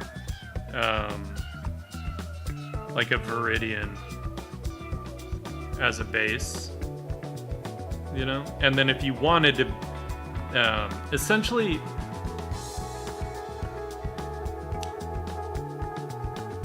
I feel like what you're asking about, Willie, is really more of a limited palette, right? So you could, say, take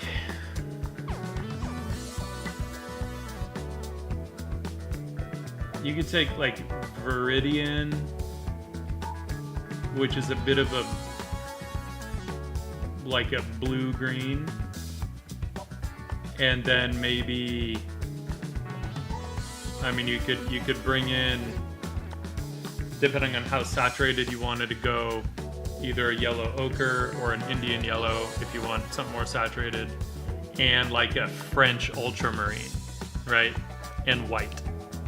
And with 4 colors, you could get a pretty broad range. You're not going to have your reds, but oftentimes with a limited palette, you're not trying to get a full range, right? But I feel like with a yellow of some kind, and that French ultramarine, which is a warm ultramarine, right? It skews toward the red side. And then put some white in there, you would get a little, like, I'm trying to think. I mean, you would still get kind of a green, but it would be a fairly desaturated green, I think. And so, okay, so then, but look at like Anders Zorn, right? The Zorn palette, which is like a famous palette. And I mean, famous meaning you can find any number of interpretations of what it was, but it was essentially the ketchup and mustard palette, right? He had ivory black, and I believe he had alizarin crimson, and like a yellow ochre pale, though some people say he had cadmium yellow. I don't think he worked that saturated. So I'm gonna say alizarin crimson, the yellow ochre pale, white, and ivory black. Those 4 colors, right? Because ivory black is a fairly cool black. If you add white to it, you put that ivory black and white next to red, and it will look blue, right? If you mix the yellow ochre in with the ivory black and the white, you're gonna get a green. So that palette with 4 colors has a huge range. You're not gonna get a true blue. So then it just becomes all about laying the proper colors next to each other for it to give the impression of blue, right? But the idea with the limited palette is not to actually be able to mix every single color out there. It's all about learning relationships. It's all about learning color relationships, right? So that's kind of the idea behind it. You look at someone like Hollis Dunlap, right? And he has a very limited palette, and yet he somehow gets such a huge range of colors. But he'll look at a subject and say in the reds, and he'll look at the most saturated red in there. And most of the time, it doesn't actually get any more saturated than burnt sienna, which means he doesn't need a red more saturated than burnt sienna on his palette, which is a really fascinating way to look at it. I don't quite look at things that way, but I love the methodology.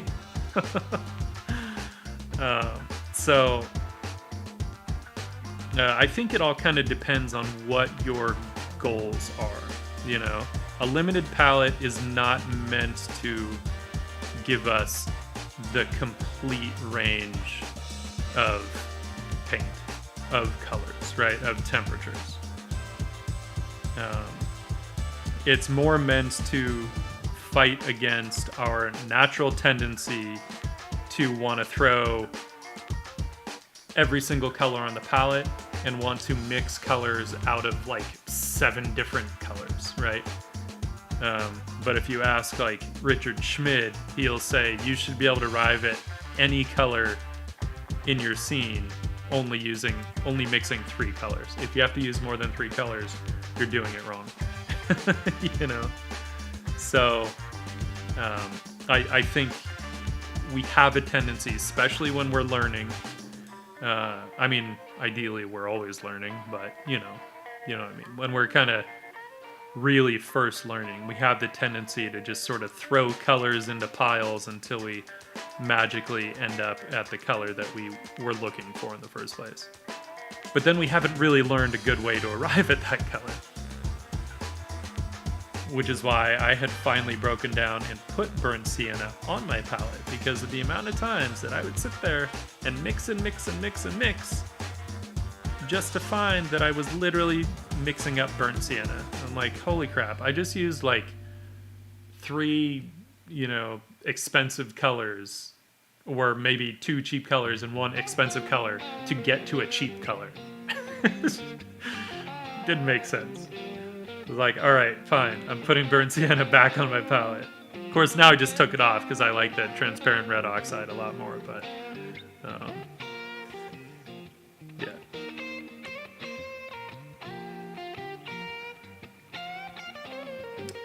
The other thing, that you can play with, Willie, that I love are the duotone paintings. If you look at the old duotone paintings that some of the old illustrators would do, so cool. Literally, it would just be black, white, and a color, and that was it. It wasn't about getting a range of colors. It was about graphic design, right? And that stuff is, I think, super fun to play with. I might have, let's see here.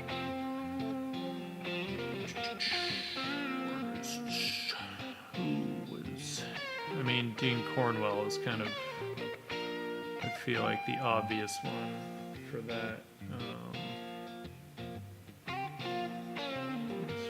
Let's get rid of some of this shit.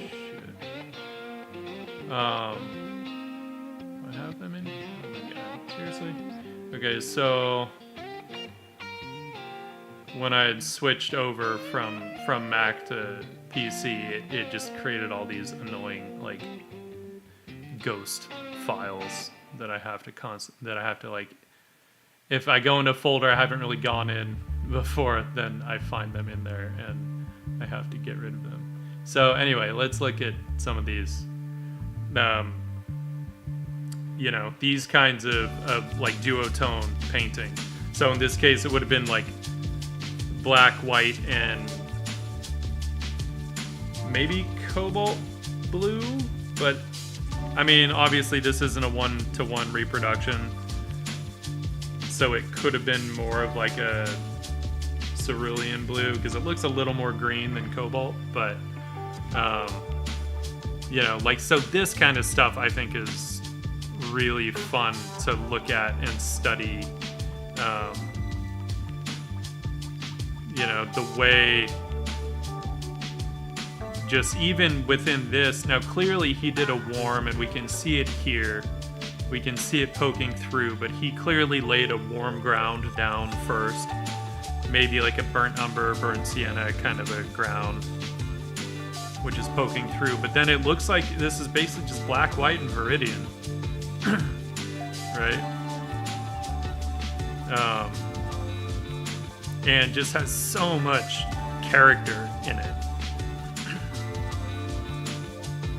And just such great design, right? Black, white, and I'm assuming cadmium orange, because that is a hot, hot orange.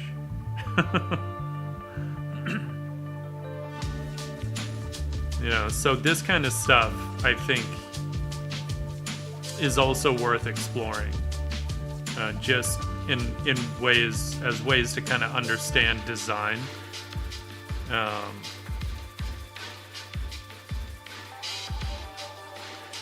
had some more, but maybe I was thinking of Howard Pyle. because he also did a lot of duotones. But then even this, I mean, that's like a super limited palette. I mean, we can see some yellow-ish, but I mean, black, white, probably alizarin, crimson, but maybe not even something quite that hot. Black, white, blue, and probably a little bit of yellow. I mean, the primaries, but I mean, that's 5 colors, you know?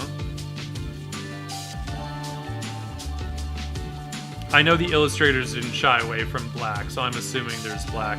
You probably wouldn't have to have it, but it would help. This is Dean Cornwell. See down here, Dean Cornwell. Dean, the Dean. You can see it right here too, Dean Cornwell.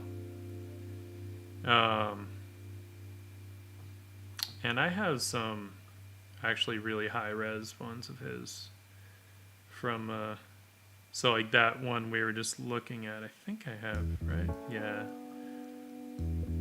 So this is a more accurate representation than this one.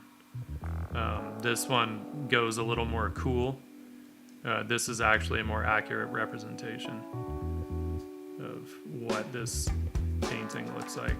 Because this was imaged by Heritage Auctions, and they do a really good job of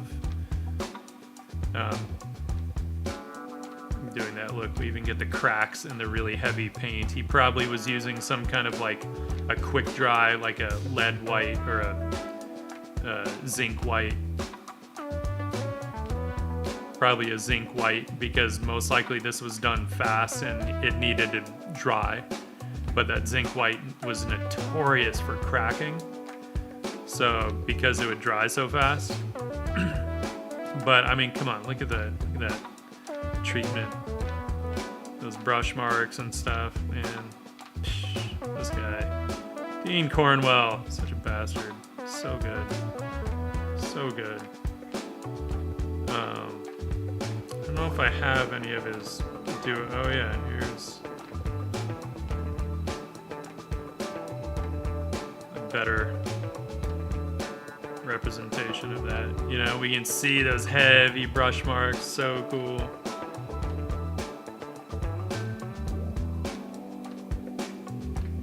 How like abstract some of that stuff would go when you're up close, but man, you zoom out. I mean, look how simple that is. That boot. So cool. It's one of my all-time favorites, Dean Cornwell. Absolute all-time faves. This one that just has this awesome hand. I know it's somewhere here. Oh, this guy. Yeah.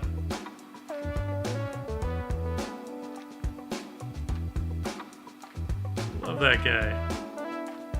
Look at that face and those hands. Ah, so good. So good.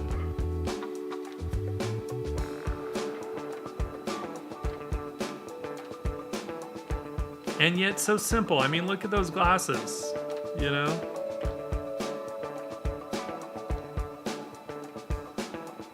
So these were guys, the Brandywine School of Artists were guys that were really like pulling from the, you know, really amazing gallery painters, fine artists at the time, right? That were still doing like portraiture and really beautiful stuff, and using those kinds of techniques, but for illustration. And, you know, so you had some really masterful works from them, and just amazing brushwork, fantastic use of values, right? I mean, look at the limited values on this, and then he just throws in that fucking hot red, right? So here you see imaged by Heritage Auctions. you know, but like such a great control of form and temperature. And just like, look at the impressionist colors that we're getting in here. These like desat reds and greens right next to each other, kind of creating a nice sort of vibration of color. That, you know, that's straight up like impressionist painting right there. So, you know, again, fantastic, like value grouping. And yet, I mean, look at that face. Look how simple that is. There's hardly anything going on there, you know, and yet we don't need much for him to tell us kind of what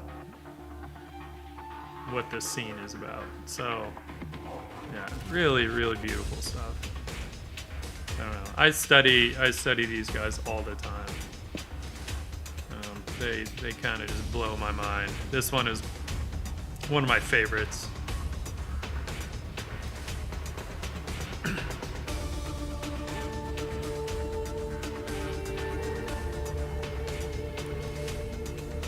Oh, just that design, that face, so good. So good. And just like, I mean, look how limited these values are.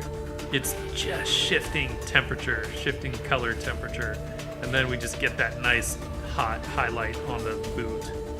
It's so cool. The control that these guys had, you know, I think was pretty amazing. Pretty damn amazing. So yeah, Dean Cornwell. Would absolutely recommend him. This is one of my favorites of his, just because of that wacky color palette that completely works. It's like, it's so crazy, but it's so good. It's so good. And look at that silhouette. Oh man, that right there. And that chiseled out profile is just so damn good. But I mean, you want to talk about impressionist colors. I mean, look at that. He's just throwing all kinds of weird shit in there. You know?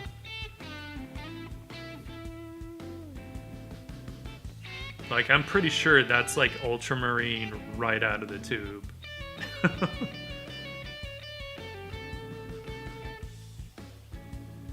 Like, really, really amazing control of palette. So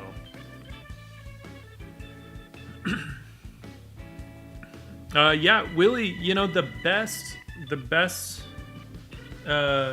way to do that would be to actually join the Discord and put it up in the critique section. Are you on the Discord? Are you there? Oops, I should spell it right.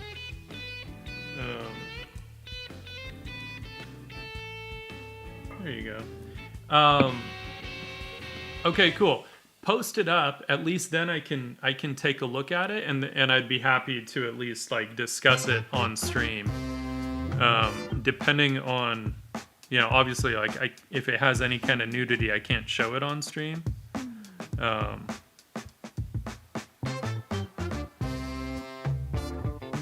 But I'd be happy to at least discuss it. Otherwise, I can also absolutely just give a critique on Discord.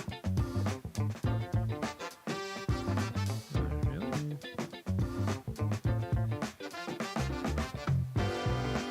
Kind of want her eyes to have just a little bit of a glow to them. It would also be good if I made them like the same size.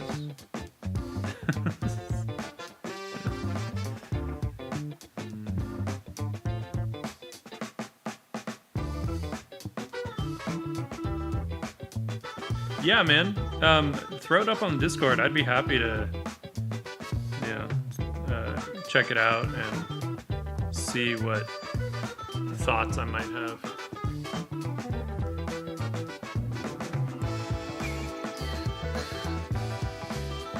So some of these lights, as I get lighter, knowing that I have this blue, this really cool light affecting it, I'll just kind of cool some of those colors off as they get more into the light.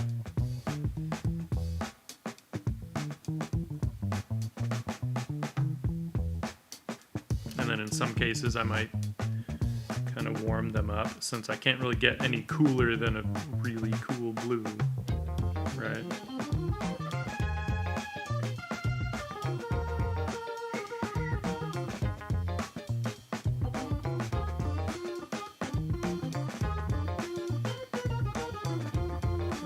Funky up in here.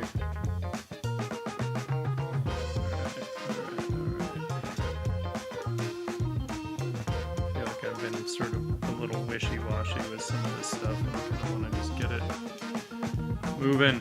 Or painted times at 9:30. Okay.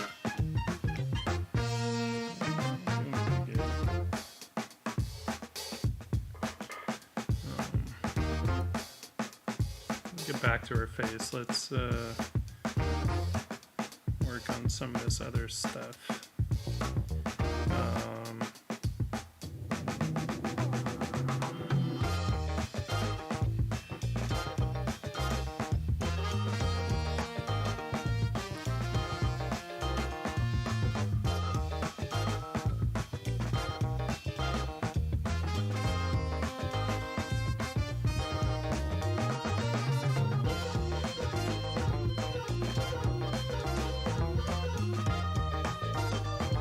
I just want to catch some of the stuff from the neon sign, just on the edges, because I feel like maybe the street lamp is a more powerful light source. So, cool. Let me look. Where's my Discord at?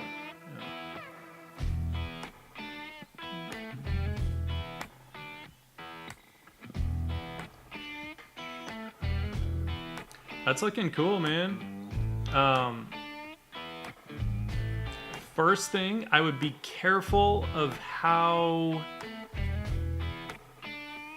it feels like there's no bone structure in the fish part of her. Right? It's a little too kind of, almost feels like it's melting. So I'd be careful of how sharp of bends and turns it can make, you know, because you have to think of what the scale of those bones are. And if you think about spines, like fish don't generally bend too sharp at the body, you know. Now, usually when I'm working with them, I tend to I'll take some liberties and maybe make them a little closer to the flexibility of like a snake, you know, because snakes can bend pretty good, but they still have that sense of bones and structure. So I think what's happening is that the body on her is getting a little too flat, and then being able to do really sharp turns in a way that maybe doesn't make total sense. Like there are too many turns, you know. So if we think about like a fish, if I was to hold up like a dead fish, say by its head, right? It's not gonna like bend like that. If I hold it by the tail, maybe, because the tail is much thinner and more flexible, right?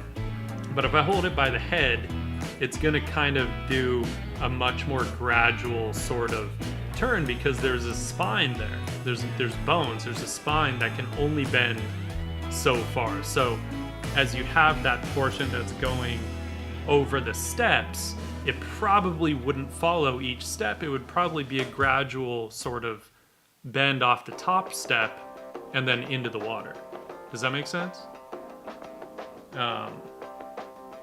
So that kind of stuff is something you might want to consider. If you look for, I mean, these days you could probably find some good like YouTube videos of fish swimming, and you can probably get a sense of how much they can actually bend. If we look at them, you know, from the top, like I don't think that they can actually bend like this. You know, I feel like fish kind of can bend like that, you know, because they don't need to bend more than that. So that would be the first thing that I would pay attention to would be that structure, structural integrity. Does that make sense?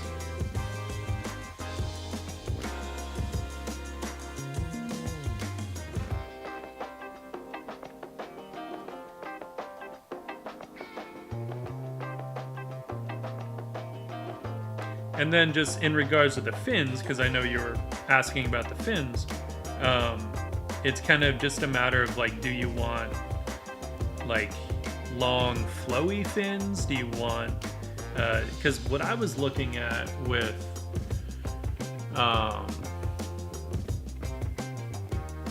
my, let's see if I have it. I wish I could show, whoops. Let's not do that. I would like my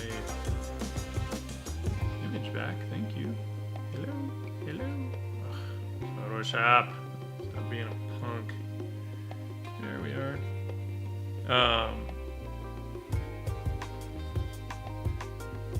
What I was looking at with no, I can't show them. But like my Tahitian mermaids, right?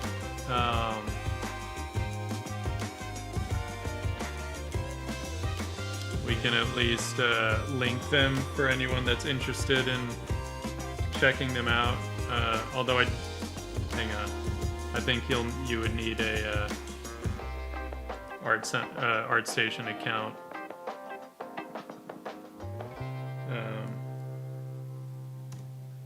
So if we look at that one, right? I was thinking of, so we have that girl that's on her stomach, right? The big blue with the yellow markings that the girl is pouring the water on, right? And I wanted her to feel like she was fast, like she was really fast in the water. Whereas the girl who's sitting up, that has the more flowy fins, maybe doesn't move as quickly, so her fins aren't as stiff, right?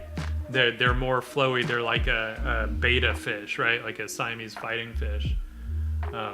Whereas that other girl, I was sort of riffing on like a marlin or a swordfish type of fins, you know, but just playing with different shapes. Because I wanted her to feel like she has that kind of power in the water to just be able to, like, you know, just like rocket through the water.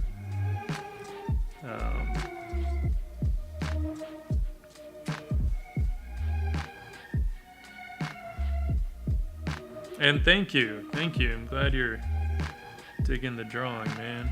I appreciate that.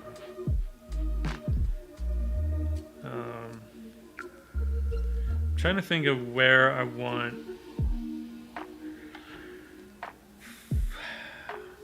some more sort of metallic type of material.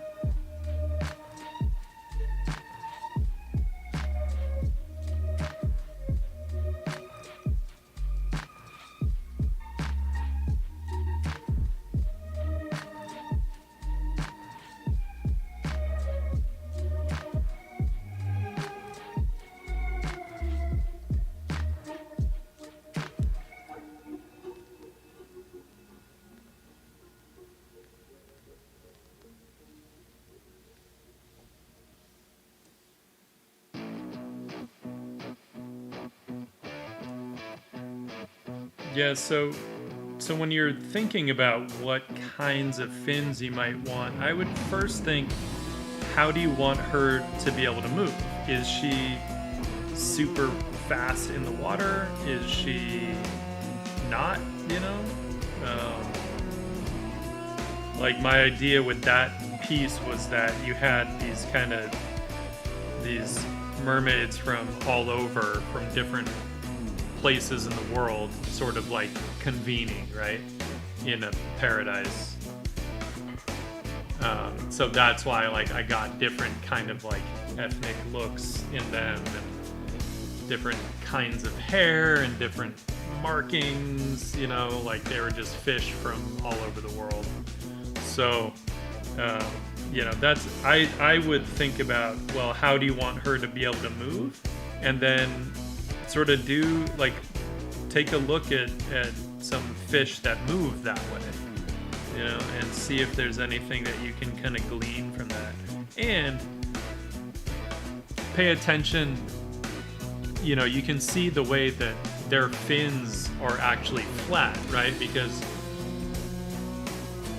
whales, right? Whales, dolphins, they're mammals. They're not fish, right? And all the mammals have that vertical movement to their fins, so their fins are flat, whereas actual fish have a horizontal movement. Their fins go vertical, but the movement is horizontal, right?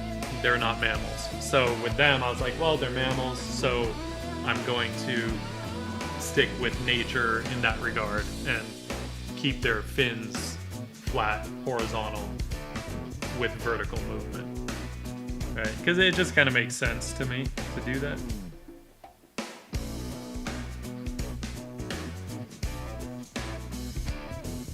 Alright, let's do some. I want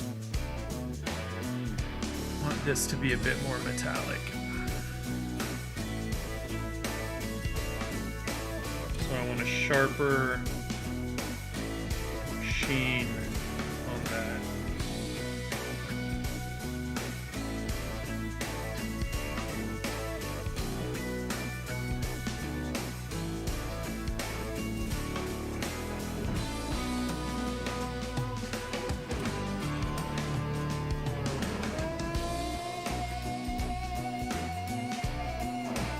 Hey, thank you. I'm Simmer? Simmer? I don't know. I never know how to pronounce handles. But thank you. I appreciate that. And my answer would be lots of practice. I mean, I do this stuff all day, every day, pretty much.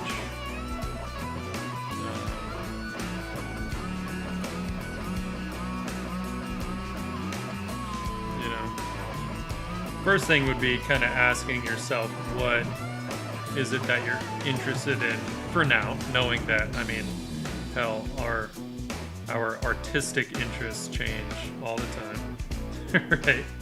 I don't think us artists are known for being very set in one thing.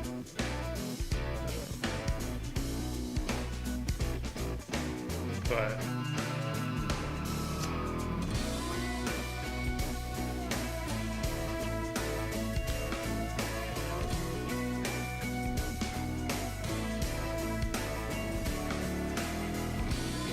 right on. Yeah, honestly, like, anytime anyone wants feedback on stuff, like, please feel free, post to the Discord. I'm always happy to, you know, chime in and give you my 2 cents as best I can, you know. Like, I tend to steer clear of, like, saying, oh, this is how you should do concept design, because at the end of the day, honestly, I'm not a concept designer.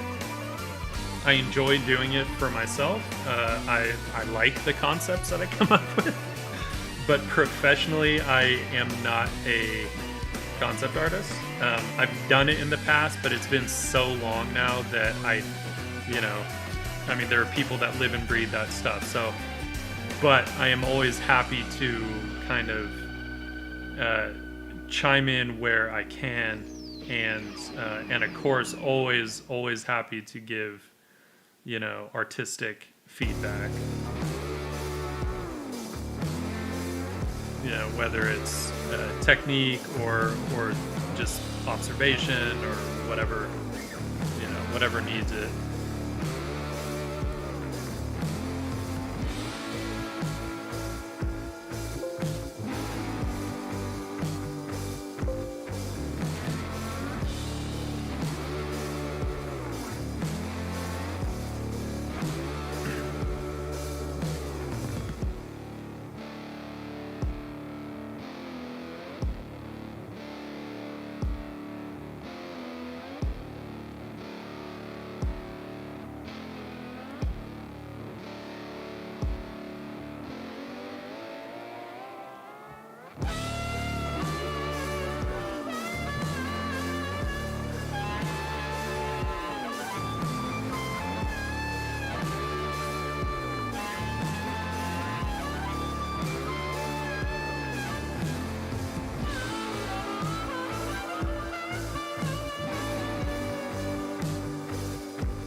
Bring I back. It's always nice to have, you know, a kind of point of reference as far as how tight I want to go, right? Because she technically doesn't have to be as tight as she is, because she's a little further away, but it's kind of up to me. If I want to make all of them sort of equal treatment, I can. And I probably will, at least pretty close. I'm not gonna whinge about that too much, as far as like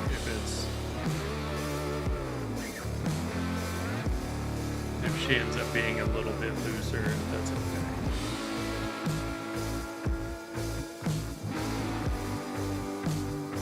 But I think I'm gonna combine her layers, because now I want to be able to like refine her silhouette more, and I don't really think that I need these bottom layers for that. So I feel like I can combine her layers, because what I want to be able to do is kind of cut in on some of these little details, right? Because those edges make a big difference as far as how some of these things read.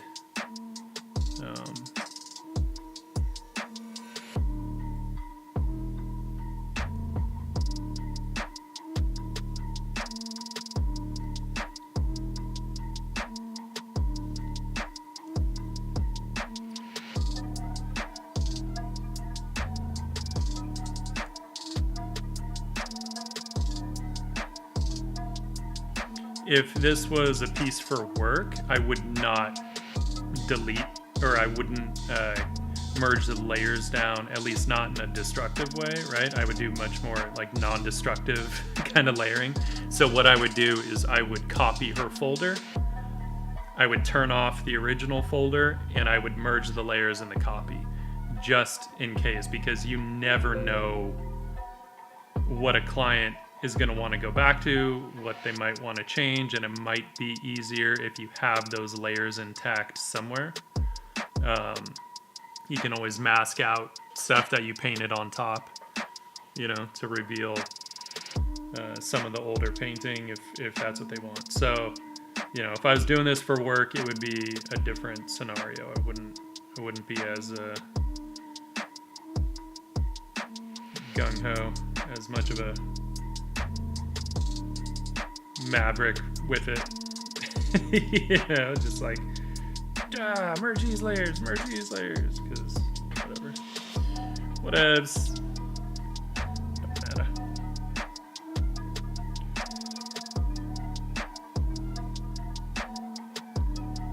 And for my own stuff, I only do it if I'm sure that I'm moving on to the next phase and I'm not going to need whatever I did before.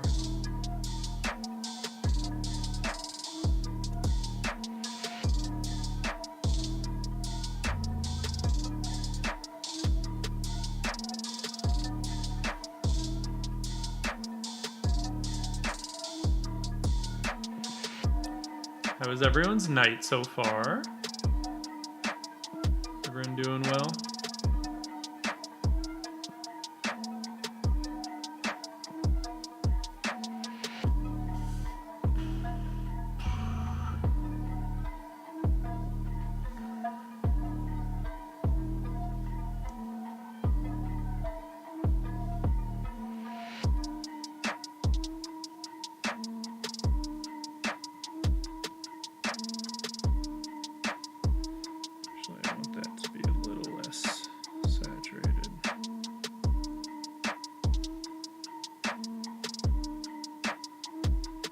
Right on, man. I'm glad that you're drawing along with me.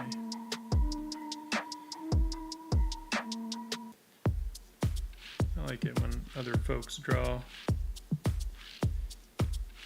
little hangout session.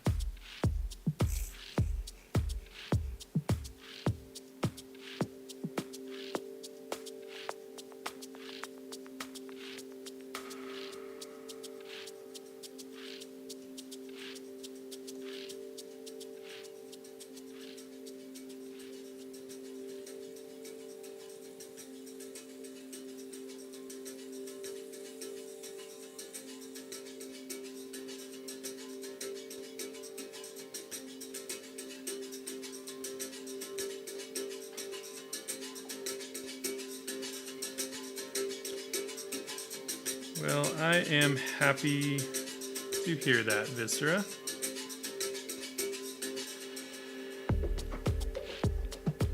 It's funny because, you know, my buddy Arthur Kell, he streams as well, and I love being on his streams too because they're super fun and, you know, energetic and stuff. But I definitely am, for myself, I think because I have like, feel like I have very limited time to actually work on my own stuff, and so there's a certain amount of me that's very focused on that when I am streaming. So it's hard for me to get too crazy on stream, just because I'm like, no, I'm actually trying to get my shit done. Not that Autumn isn't. Autumn it does a very good job of getting stuff done as well.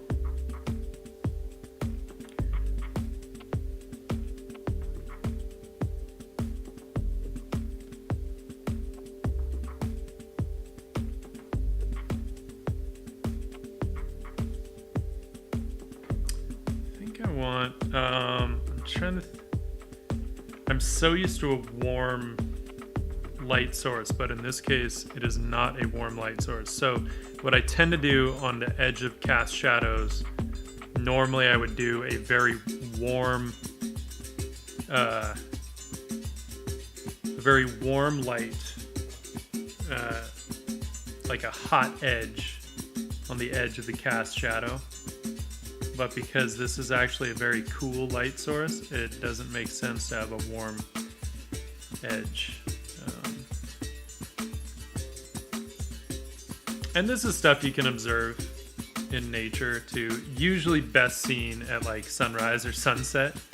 You know, if you see the sun like casting a shadow, you'll see along the edge of that shadow, you'll often see just a bit of a hot edge there.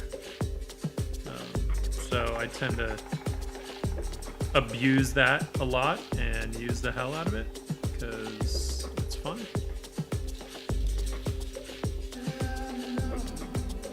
Although I feel like I would need to put it on her too. Mostly like there. We'll see. We'll see.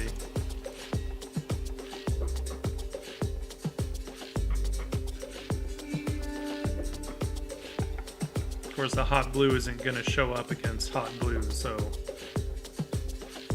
maybe we will just cheat it and say, fuck it, let's do a warm one.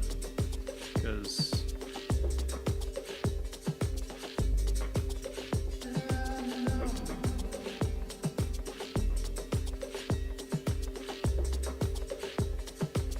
that will actually show up better. And it just looks better. Whatevs.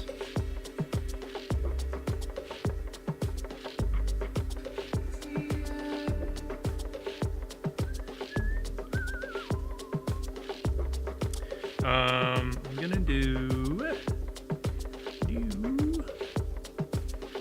little bit more. If you want it to be matte, right?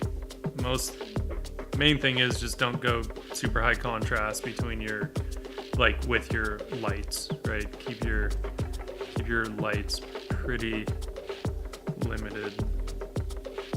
So I went just a little bit lighter,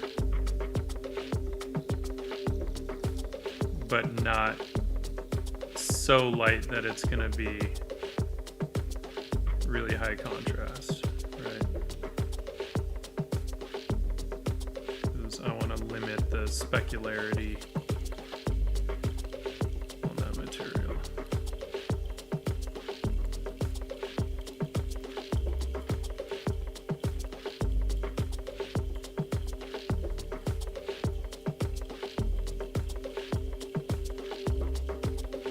But I might make the yellow a little more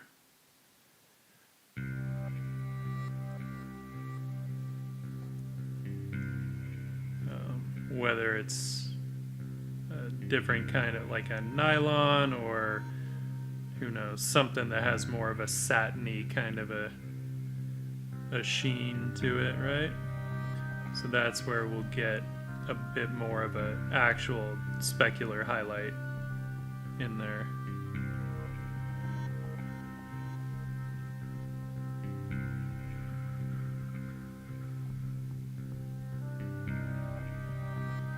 A little higher contrast. Right.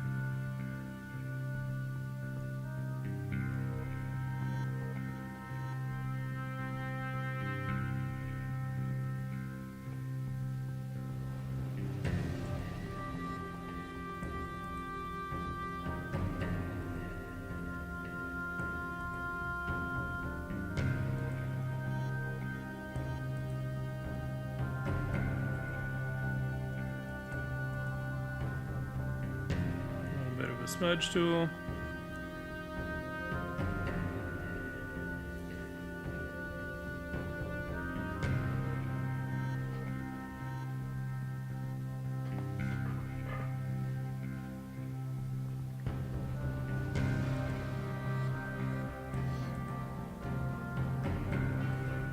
Alright, let's hit some of these metallic things.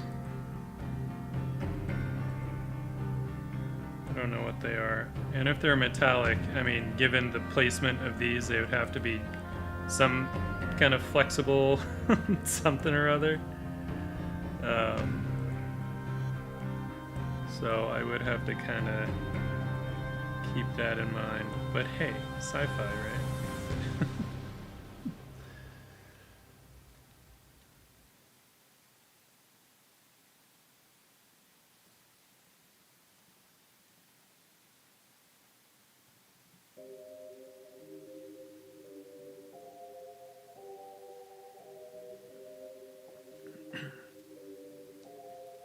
But again, almost like a brushed metal kind of a vibe, right? I don't want it to be like super polished kind of metallic. I want it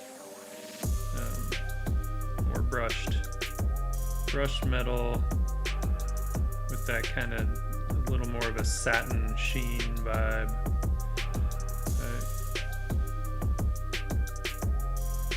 And this kind of stuff I think is really fun, like getting into materials, and you know, even if it's something where I end up having to kind of look it up and see what something like that might look like. It's fun to sort of break it down and try and figure out, like, okay, what's happening with the light? You know, how is the light? Because that's all rendering is, right? Is light on a surface and seeing how that light reacts.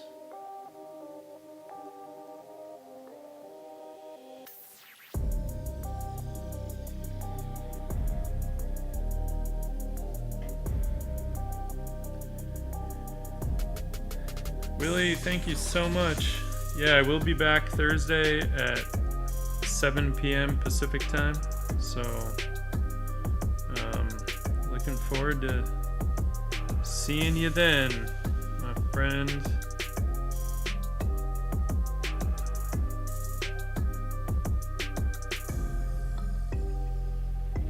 Super glad you could join today.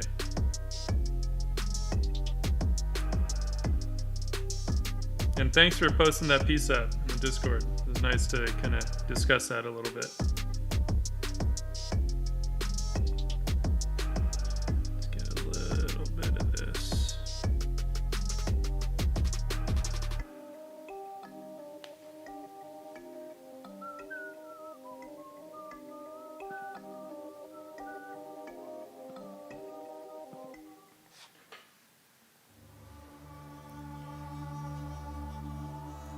Get a little bit of, like, I'm gonna have to go in and do some major cleanup. Wow, I didn't realize.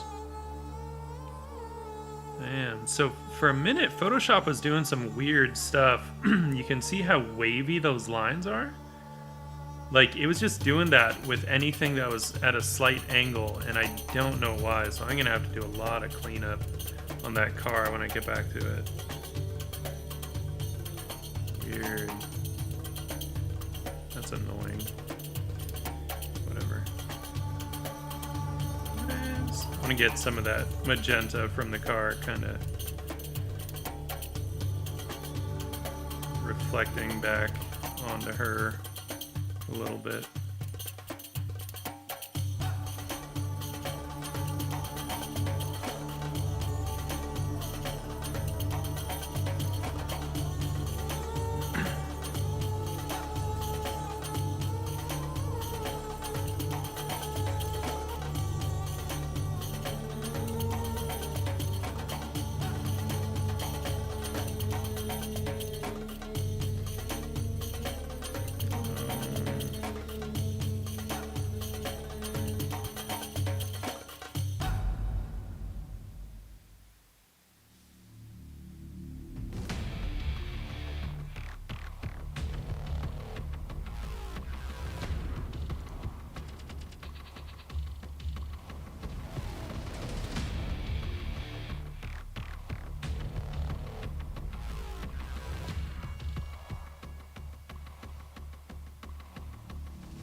Cleaning up some of these, like some of the lines obviously I want to keep because they're kind of defining the plates, but then I want to kind of clean up some of those lines. Some of them I'll sort of paint out where, you know, I get the edges really close, and then I'll keep some of them as they are.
More crazy epic chase music or whatever it is. Some nice loungy jazz. Okay with that.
So a lot of this is obviously is just kind of like cleaning up the edges, you know, it's just to get it to start to feel like something. It's edges and just like paying attention to some of the little tiny forms, you know, and just catching some light here and there. It doesn't take much.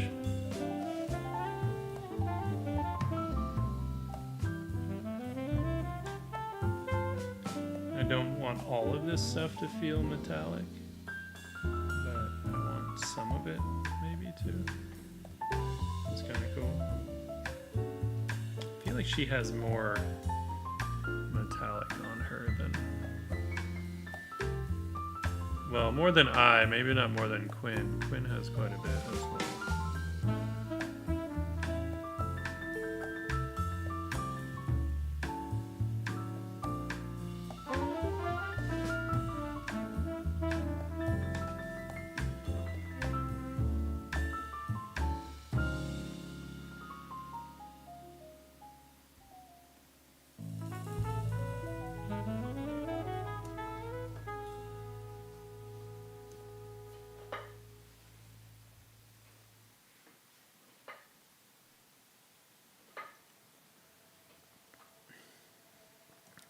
She's making me think of like the deities in Hinduism. You know, like I'm half Indian. You know, my mom is Hindu, and I just remember like growing up on the Mahabharata and the Ramayana and that stuff, and you know the pictures of Krishna and Ram and all those guys, Arjun and Bhim, and just how they have those deities that have the blue skin, and it's always interesting because, like, you know, so much you go back far enough, and so much of history and I don't want to call it mythology because in India they don't really view it as mythology. They actually view those things as history. So, you know, I mean, they have a much, much, much older history than we do here in the US. We're like a little blip compared to them.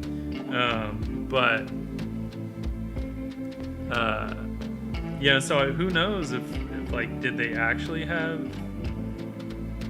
like blue skin, or was it just that their skin was so dark, right? Because you see some of those, like, I forget her name, but there's that model. I think there are a couple models now, like fashion models, that have like such dark skin that it pretty much looks blue when when the light catches it. You know, the highlights come off as blue, and it's amazing. Like, I really, at some point, I really want to do like a painting of that because I just think it looks so cool. But she's kind of like given me that vibe. She actually looks a little Indian, even though I was originally thinking, you know, more like kind of African type of features, which I guess she still has that too, because that nose is definitely not an Indian nose, but maybe it's with the blue skin that it's making me feel like those old Indian comics.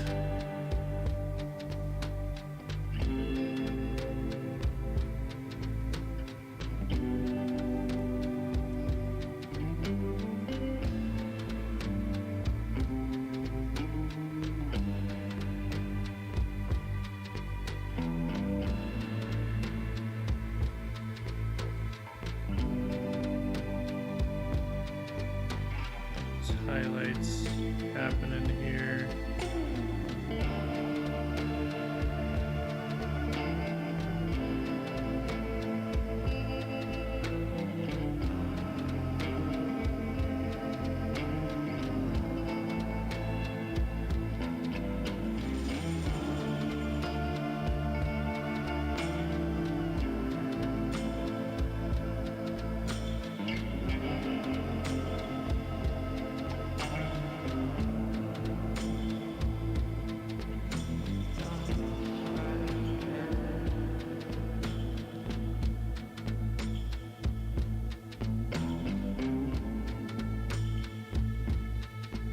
Also totally forgot I meant to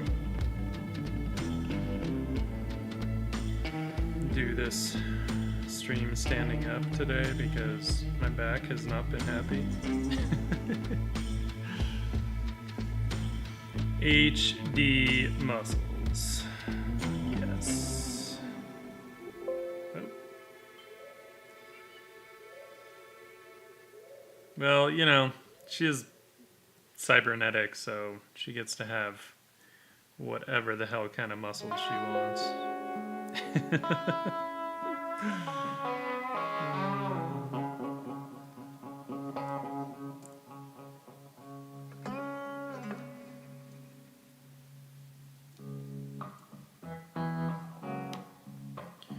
Right? Like,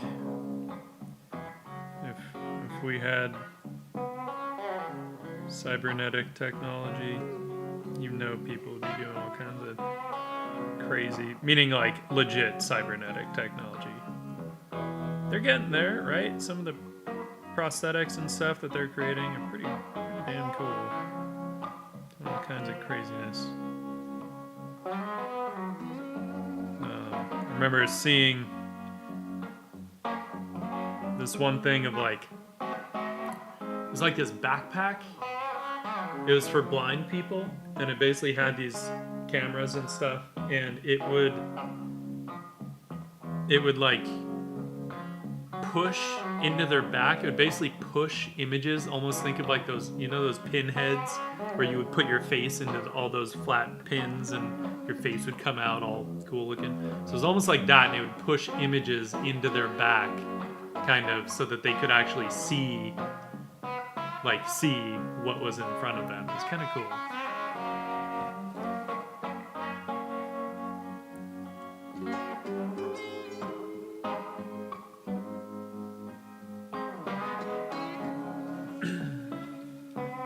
If muscles are to hydraulics as vinyl is to CD, well, meaning what? Because there are some people that would argue that good vinyl has better sound than CDs.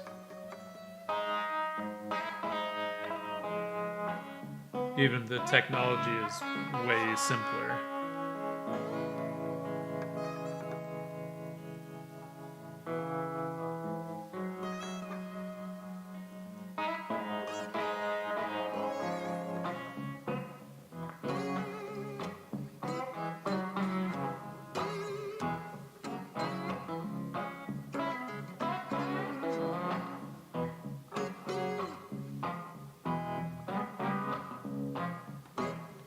Ah, yeah. Okay.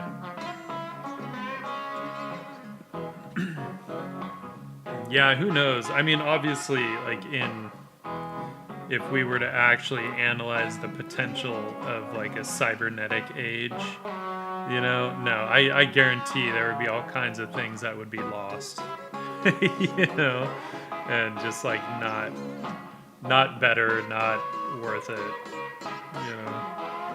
I'm sure. I feel like these girls just went full on into it more from the standpoint of raid. Archer Kell is raiding with a party of 24. Hello Raiders. Hello Raiders.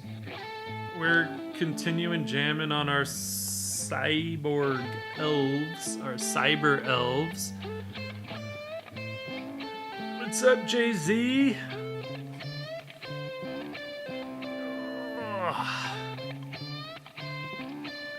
Hello, my friends. Hello, hello, hello. Autumn, thank you for the raid. We've been working on our girl manga over here on the left today. Went on a detour looking at a bunch of Dean Cornwell. Just for the hell of it. Understanding limited palette and duotone paintings.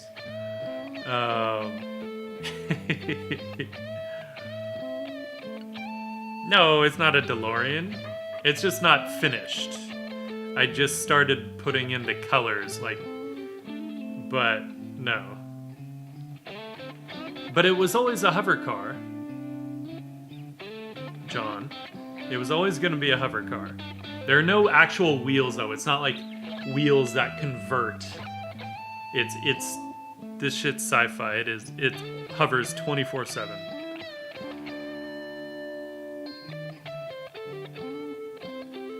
And it doesn't have that bar of light across the front. But no, it's still heavily based on a 67 Camaro.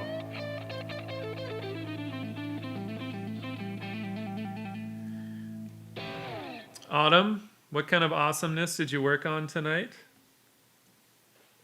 And is there anything you want to show? What do you have to show for it? Yo.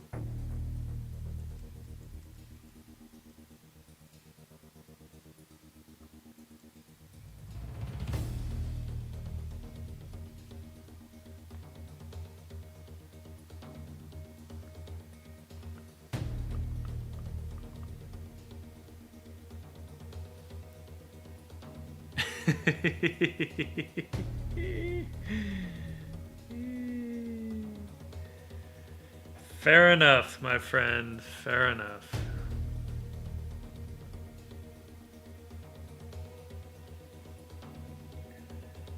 I am getting nitty-gritty with materials here. If there's anyone new, well, Archer Kell and I work together in the advertising world, the wonderful, wonderful world of ad. It is nothing like Mad Men, though I did have several bottles of whiskey next to my desk, just FYI. But in my spare time, I like to illustrate and, develop worlds that are kicking around in my brain. I was gonna bring my art station over, but I feel like there might be boobies. You don't really see them though, at least not in the thumbnails. So,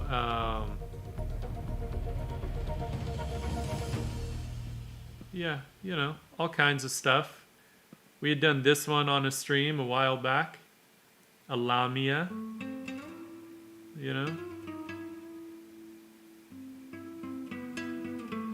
that one I can't really show, but maybe the thumbs. Right? Started out as a thumbnail of this Dryad and this Lamia meeting. Am I in this stream? There.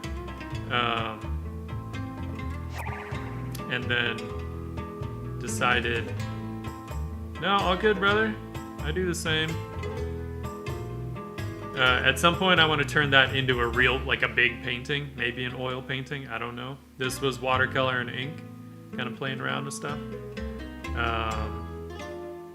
For my own worlds, you know, I've got my kind of sci-fi western, the more sci-fi than western, Dakota Belmont, her, all right.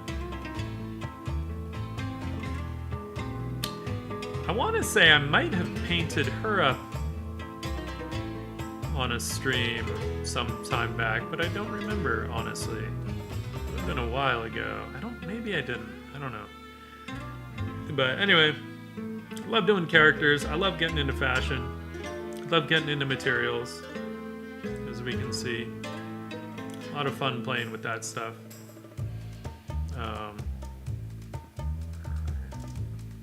Yeah. Then on the fantasy side, you know, more characters, more materials, fun shit. I'm a character guy. I'm a character guy. Oops.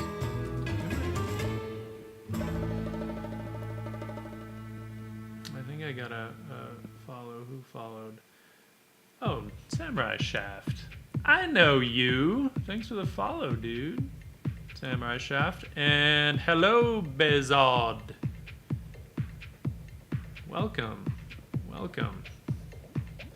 We're just painting up some Cyber Elves. And damn, I'm seeing it on stream and they're really saturated. It does not look that saturated on my monitor.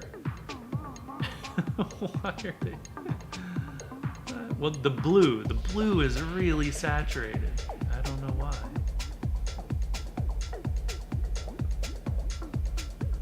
Weird. Paradox Moose, that is a good question. And I feel like there's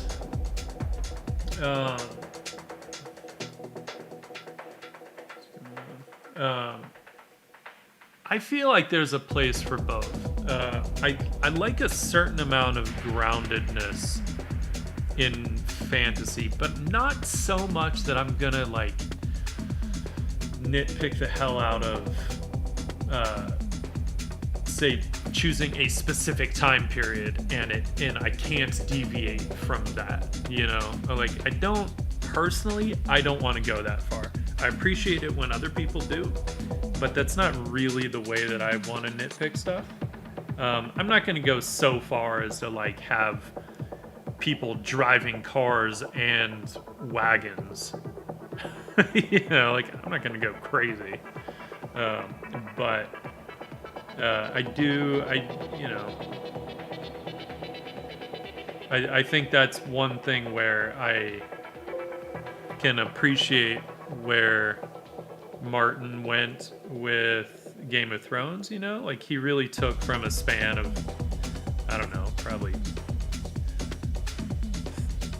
300 years, you know, in terms of the technology that they had and the range of tech that they had. I know, limited technology by today's standards, but still, you know, technology in terms of the war machines and whatnot that they were able to do.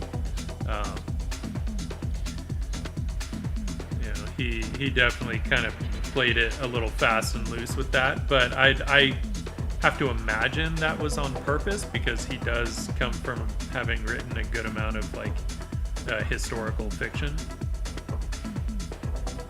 So anyone like that, I think, kind of knows what they're doing. And you know, I mean, he's not a fantasy writer either, and you know, some of that showed. I think, you know, there was a bit of like him just kind of making shit up as he went, running with it. That's cool. He's rich. I'm not.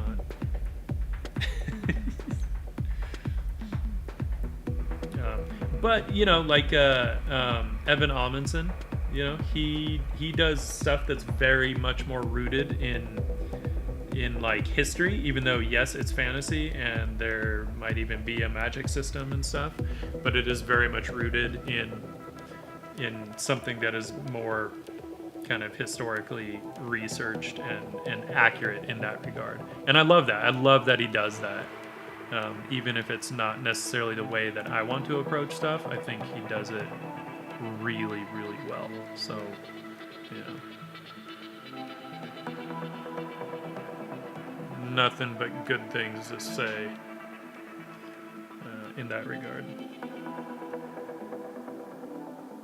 Not only in that regard. That made it sound like I might have bad things to say in other regards about Evan, and I don't.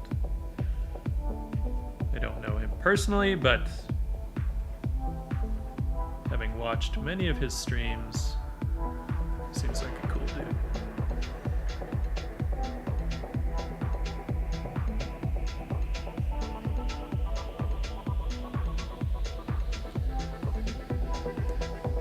Oh, let's see. I have to get into those shadows on the ground at some point. What time is it? 10:27.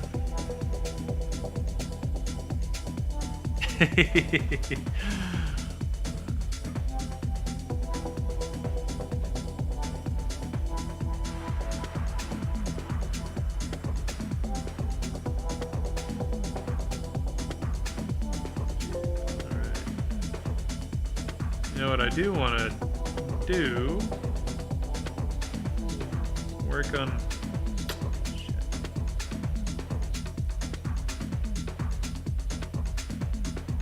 Trying to decide how much I want to refine some of this. And the answer is, I don't know.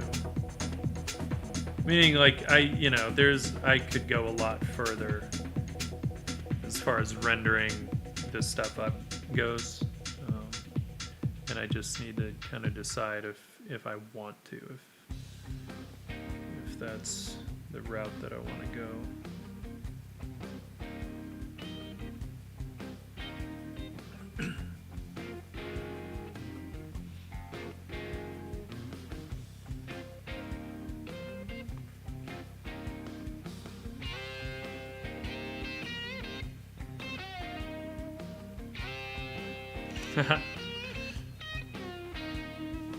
Yeah, it's like, I don't know, it's kind of fun.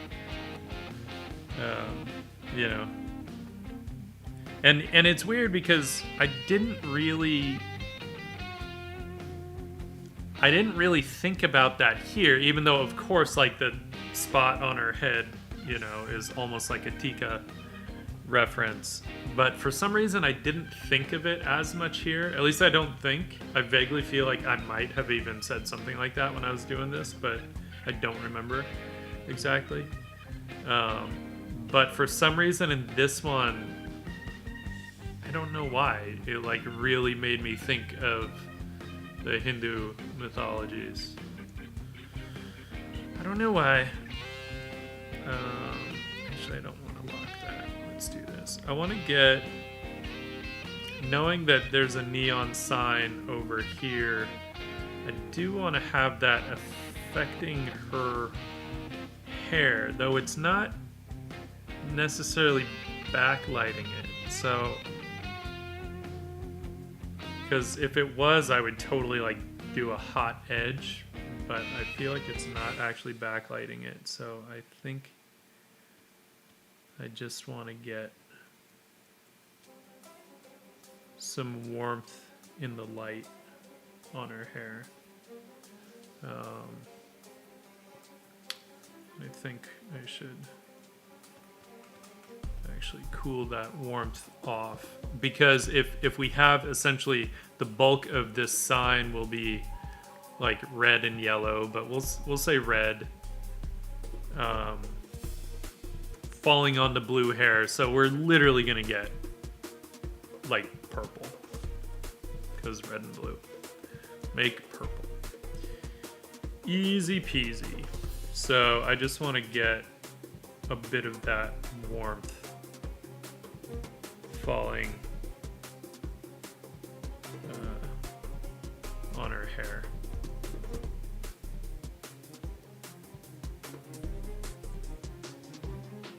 Oh yeah, the neon sign will do all kinds of craziness. Like some of it, I'm gonna wait till I actually figure out that sign to do some of those details.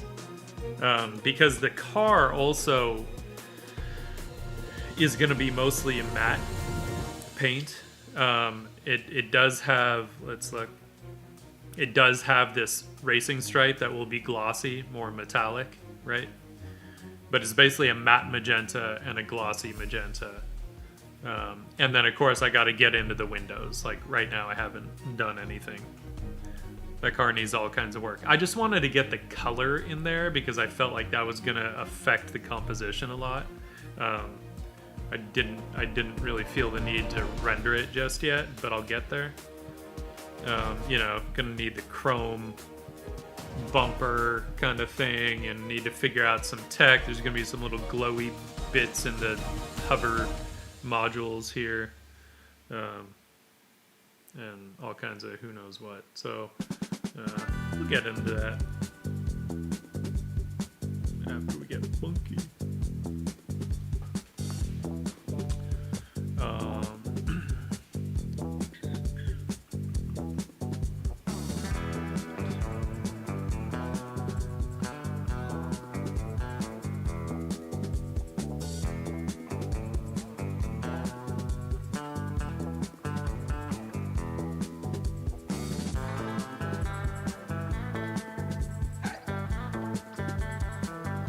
Hopefully it'll look awesome.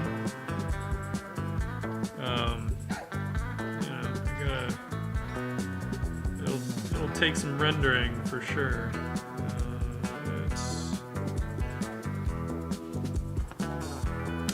Let's adjust some lighting on her swords. Get a bit of that warmth, and just because we can, let's get some of that transillumination in her ears. We'll throw some kind of light back there that'll maybe justify it.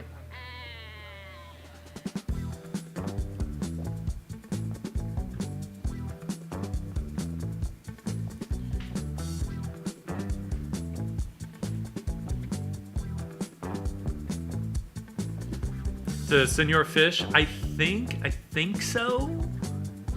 I'm not totally sure. I might decide to make up my own thing, but I'm not sure. What's annoying is once you start overthinking it, it's really hard to stop overthinking it and just do something. So I kind of feel like I'm overthinking it, like, but it's also, it's prominent. It's in a prominent place in the composition, so I feel like it needs to be something. I can't just, like, that's not the kind of thing that I can just indicate, you know what I mean? Like, it's got to actually be something, and I realized, like, I never really do signage. You know, there's like a little bit that is just super, you know, you see here, I mean, it totally loosely indicated over here, you know, because it's so far back, it doesn't have to be anything. But if there was a sign that was like really close up, I would have had to make it clear and legible, you know. So I didn't really think about that when I was putting this piece together until I had to think about it, and then I was like, oh shit. I'm gonna have to commit to that sign. It's gotta be something. So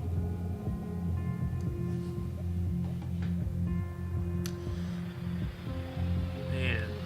Alright, so I'm debating, and we're gonna have to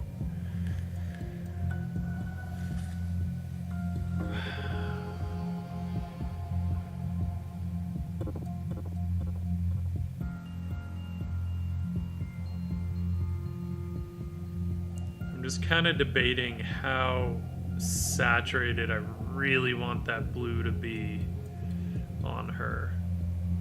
I feel like it's getting a little too hot right now.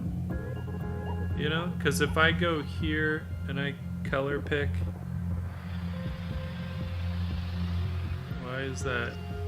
Oh, because I'm on the mask. It's like, what the hell?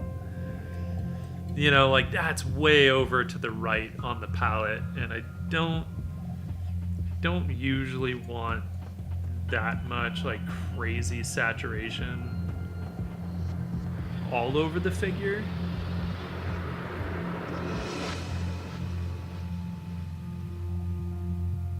I mean, I know the magenta and stuff is super hot also, but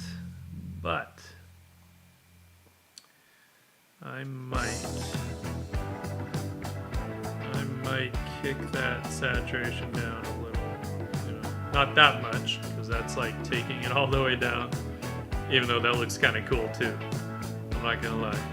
But so sometimes what I like to do is just kick it all the way down, look at it for a minute like that, and then bring it up slowly and see what feels good to me.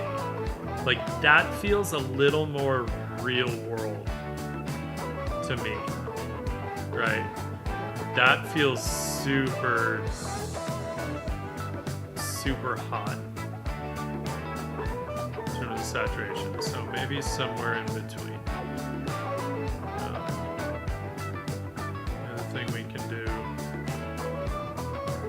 is try shifting it. I kind of like that, shifting it a little more toward the red, even though she goes away from being manganese blue now, but kind of okay with that.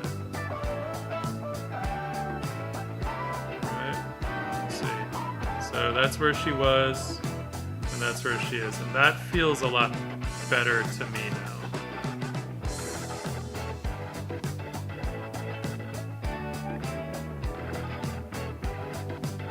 I like that.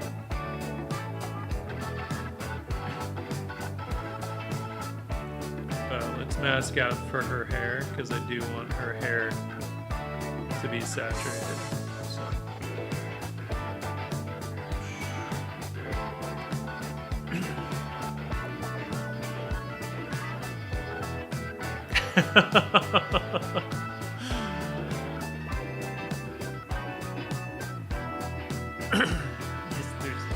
In your fish. And yes, Camibo, I got raided. I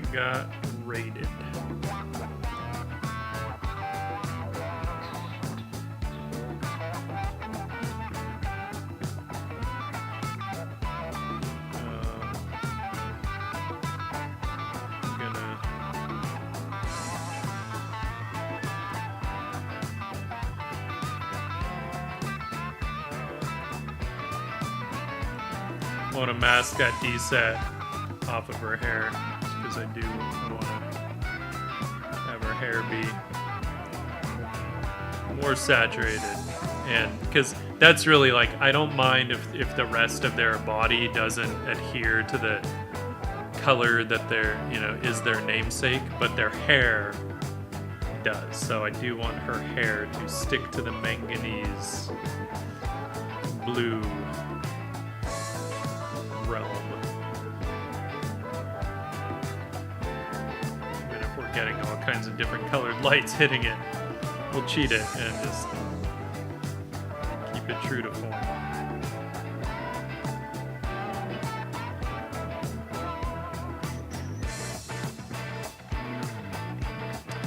Camibo, how are you doing this evening?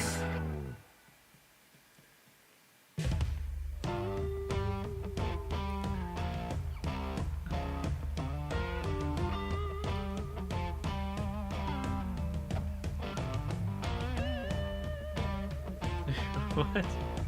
Why did it say she's a... I don't know what that means. I'm gonna allow it.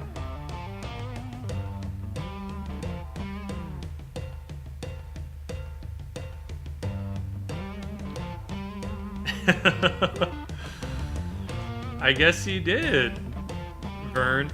But to be fair, I also did a little bit of work on Saturday off stream, right? Like I got some windows in the background and I did a bit more painting on I over here, kind of refined her jacket, her face, got the reflection on her glasses, right? Because they were just like that, and then I decided I wanted them to be more glossy, so we got a bit of a skyline reflection happening.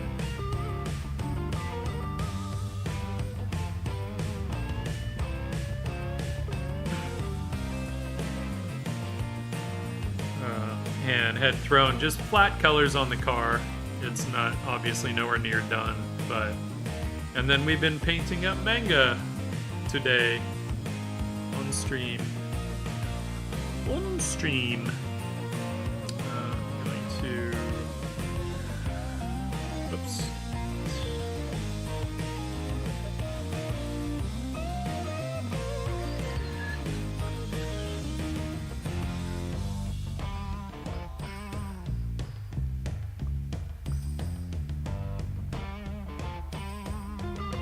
Hey, thanks, Camibo. I know I'm with you. I'm getting pretty sleepy too. I'm probably gonna call it a night pretty soon here.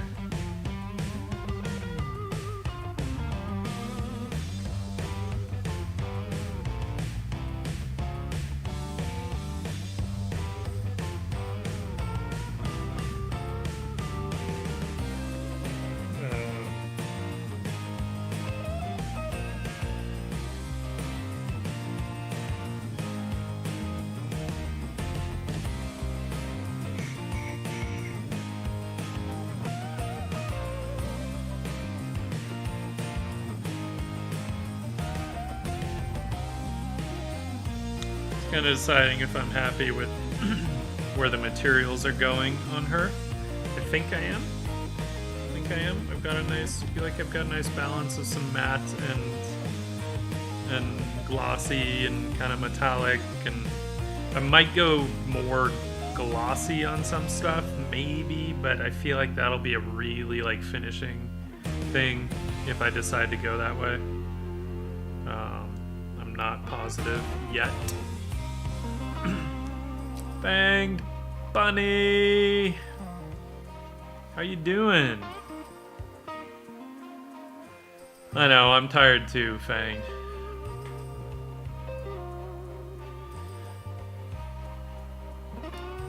But nice to see you here. I know, you missed us painting up manga over here all night.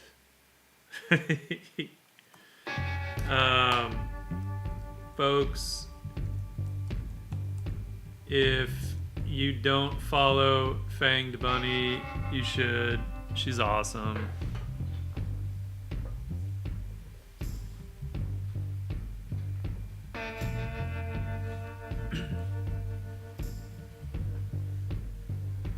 Her streams are great. Super chill.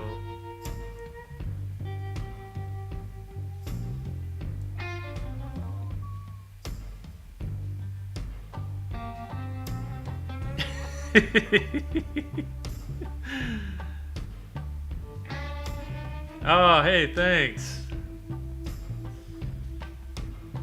Arthur. I appreciate that. I like all kinds of music, seriously. Like, you know, I don't think there's a genre of music that I dislike. I really do like all kinds.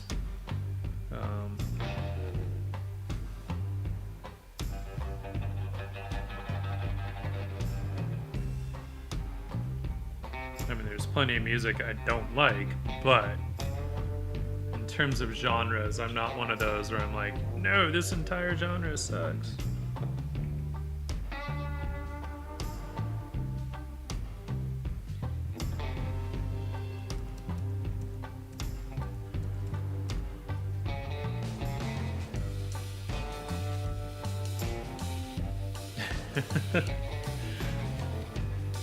I can't do, you know, there are times that I think about shit. What do I do?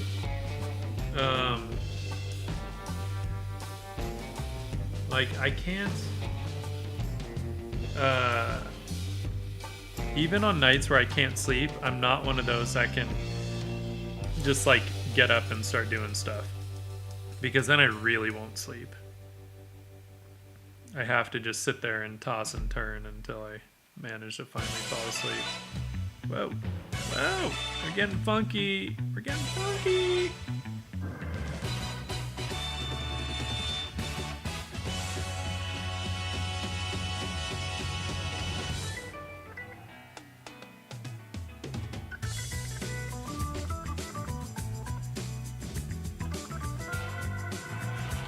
If I could play stuff on here that like, you know, would totally get flagged like regular music, I would definitely be playing a bit of funk on here on this channel. Funk show.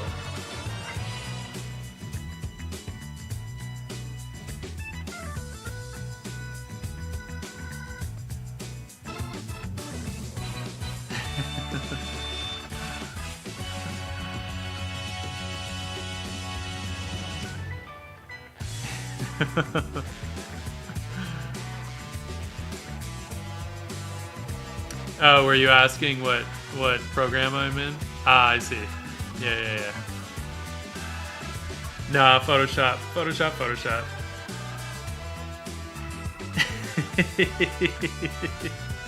I'd have some of that on here too, Cammy. Not gonna lie. I'd have some Dre and Warren G.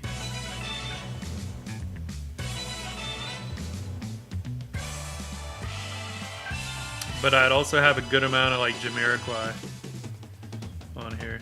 A little bit of acid jazz goodness, because come on, why not?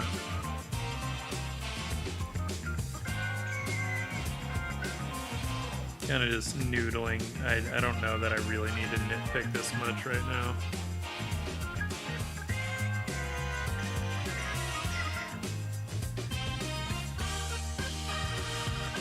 These are almost sort of acting as lights, and I might 20%. I might kind of run with that. Even though, I mean, you know, obviously, if you have little lights, that's not very stealthy.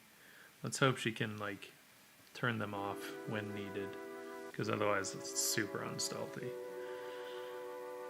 Not that, like, super loud yellow and magenta and blue are stealthy, but, you know, whatever.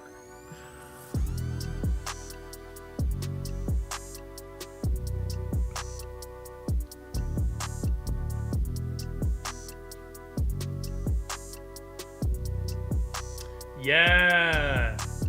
Fanged, I love that thing. I do love their ink. My only issue with the ink is that it... I would recommend washing the brush out periodically. And because that ink that they come with can gum up the works a little bit. So that's actually why I prefer like a fountain pen ink for it. Yeah, just warm water is fine. Warm water is fine. We were kind of messing around with some guitar earlier, but we could sit here and I mean, not really messing around with guitar, but we were. Modern Day James had popped on and was asking about, because I'd mentioned something about music, and so we could admire our girls for a minute and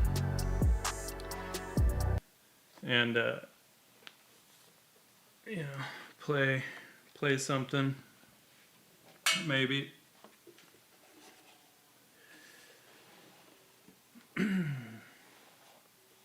You know, we've got, I have no idea if this is even in tune. You can't really see it though. This is my cigar box guitar, by the way. Little 3-banger cigar box guitar. And I love this thing.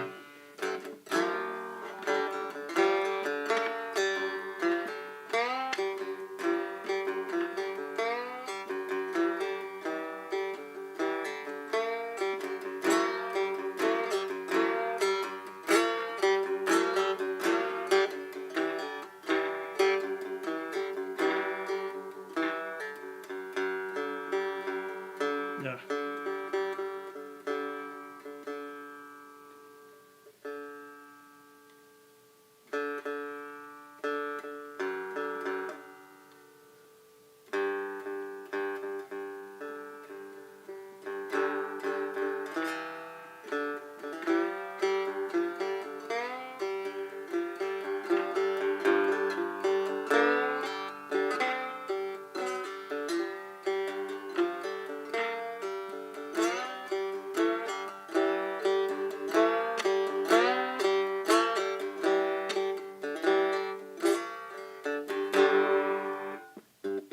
That top one just doesn't want to hold. Hang on.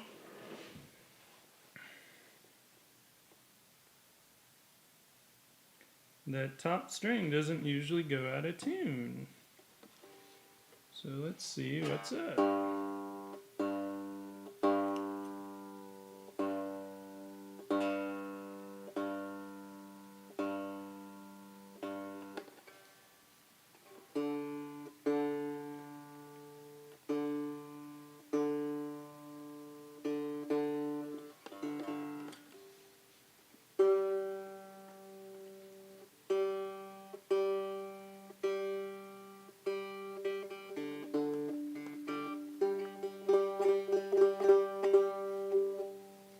There we go.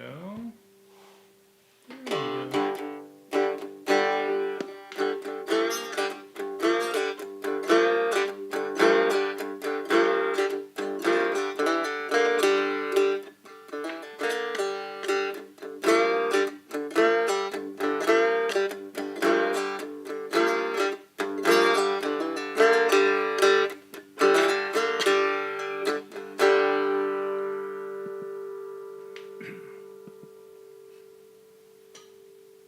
I'm not left-handed. Sorry, I think the camera's flipped.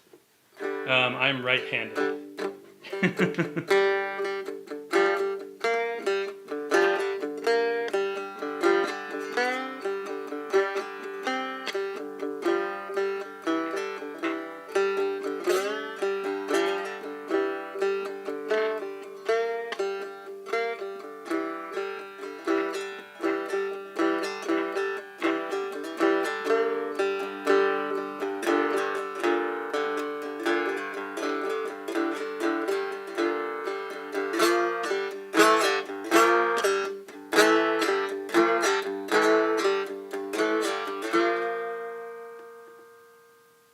The chords, well, so this one it's tuned in open G. So the chords, it's all open chords. That's why the slide works, right? I've got this little bottleneck slide here.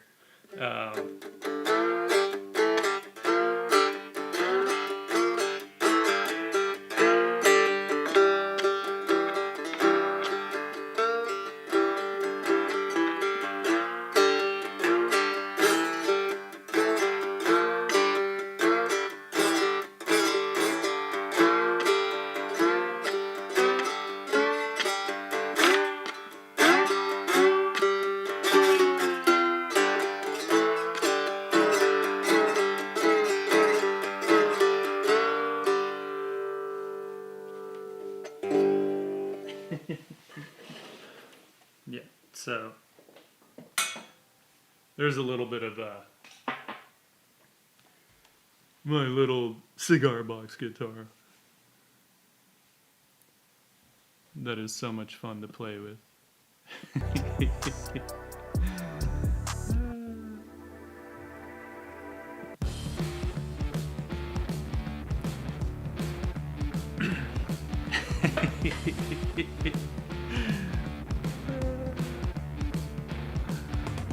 pleasure. I don't play as often as I should, so it always takes me a minute to kind of warm up on it. But it's a lot of fun. A lot of fun.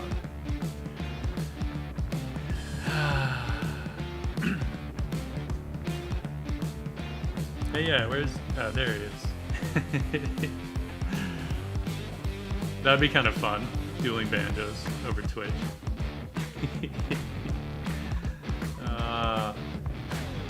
Well, I am happy with where these girls are going. I'm probably... Mostly because I want to keep pushing it along, so I'll probably end up doing some work off stream on Wednesday on this piece, but we'll be back to it on Thursday. I'm hoping to wrap it up somewhat soon. Always, goes a little slower on the stream because we're talking and we get sidetracked on stuff and whatnot, but they're coming along. They're coming along. We'll get into Quinn. I'll leave her though to paint up on stream. Maybe her in the car. I'll probably work on the environment on Wednesday off stream. Maybe even tomorrow. We'll see. We'll see. Yes. It is past my bedtime.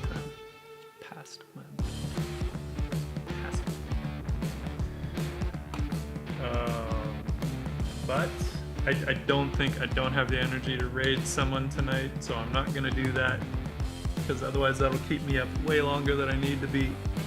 And I gotta get up and finish up some revisions on an illustration for work tomorrow, so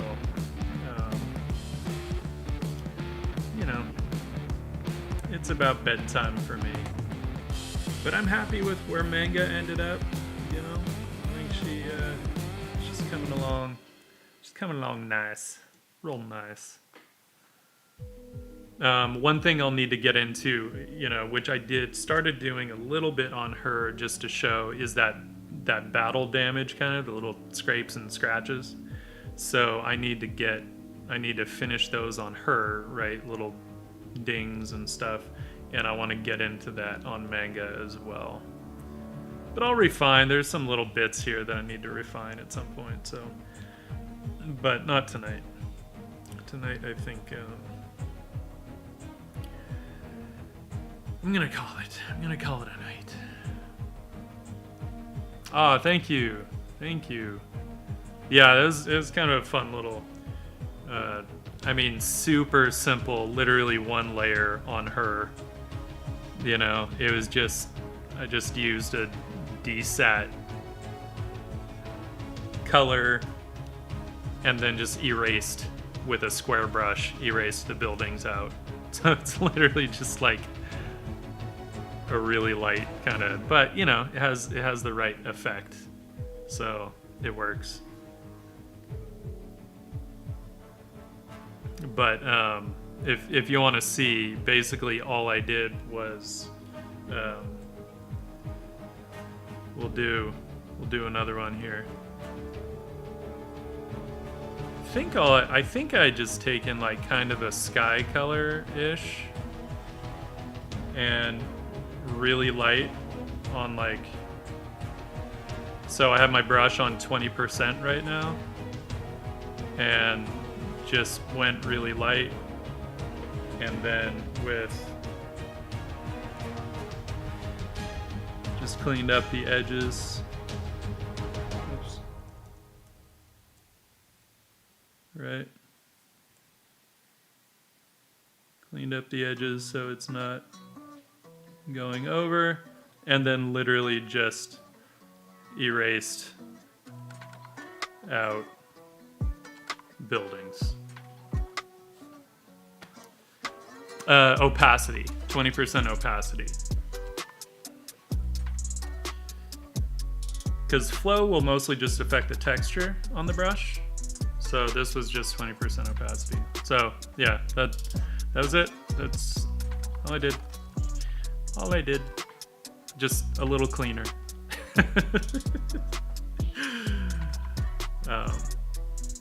Right, because the flow on the brush will, um,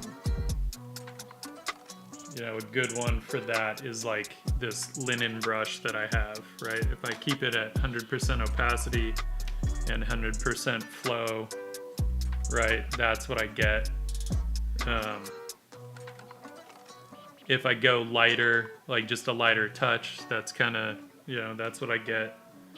But then if I kick that flow down to 40%, then even when I push harder, you're getting that texture coming through, but it's still opaque, right? Versus if I kick the opacity down to 40% as well, then that's the difference that I'm getting. So depending, in terms of the glasses, it was opacity rather than flow. Yep. Fanged Bunny has it. She's on it.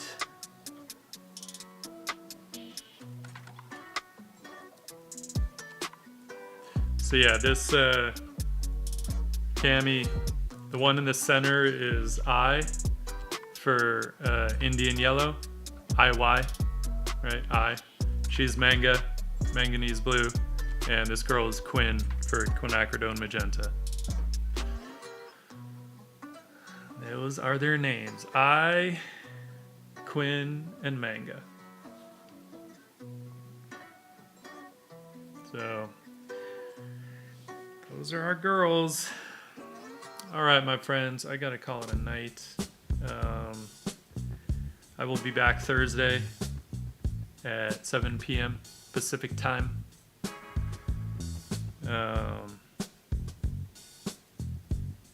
Painting up more of our Cyber Elves, Cyber Elf ninjas, and whatever else needs painting. So, I am Cymer. Thank you for joining. Cami, thank you. Jay-Z, always a pleasure. Fanged Bunny, always a pleasure. Burn NYC, thank you.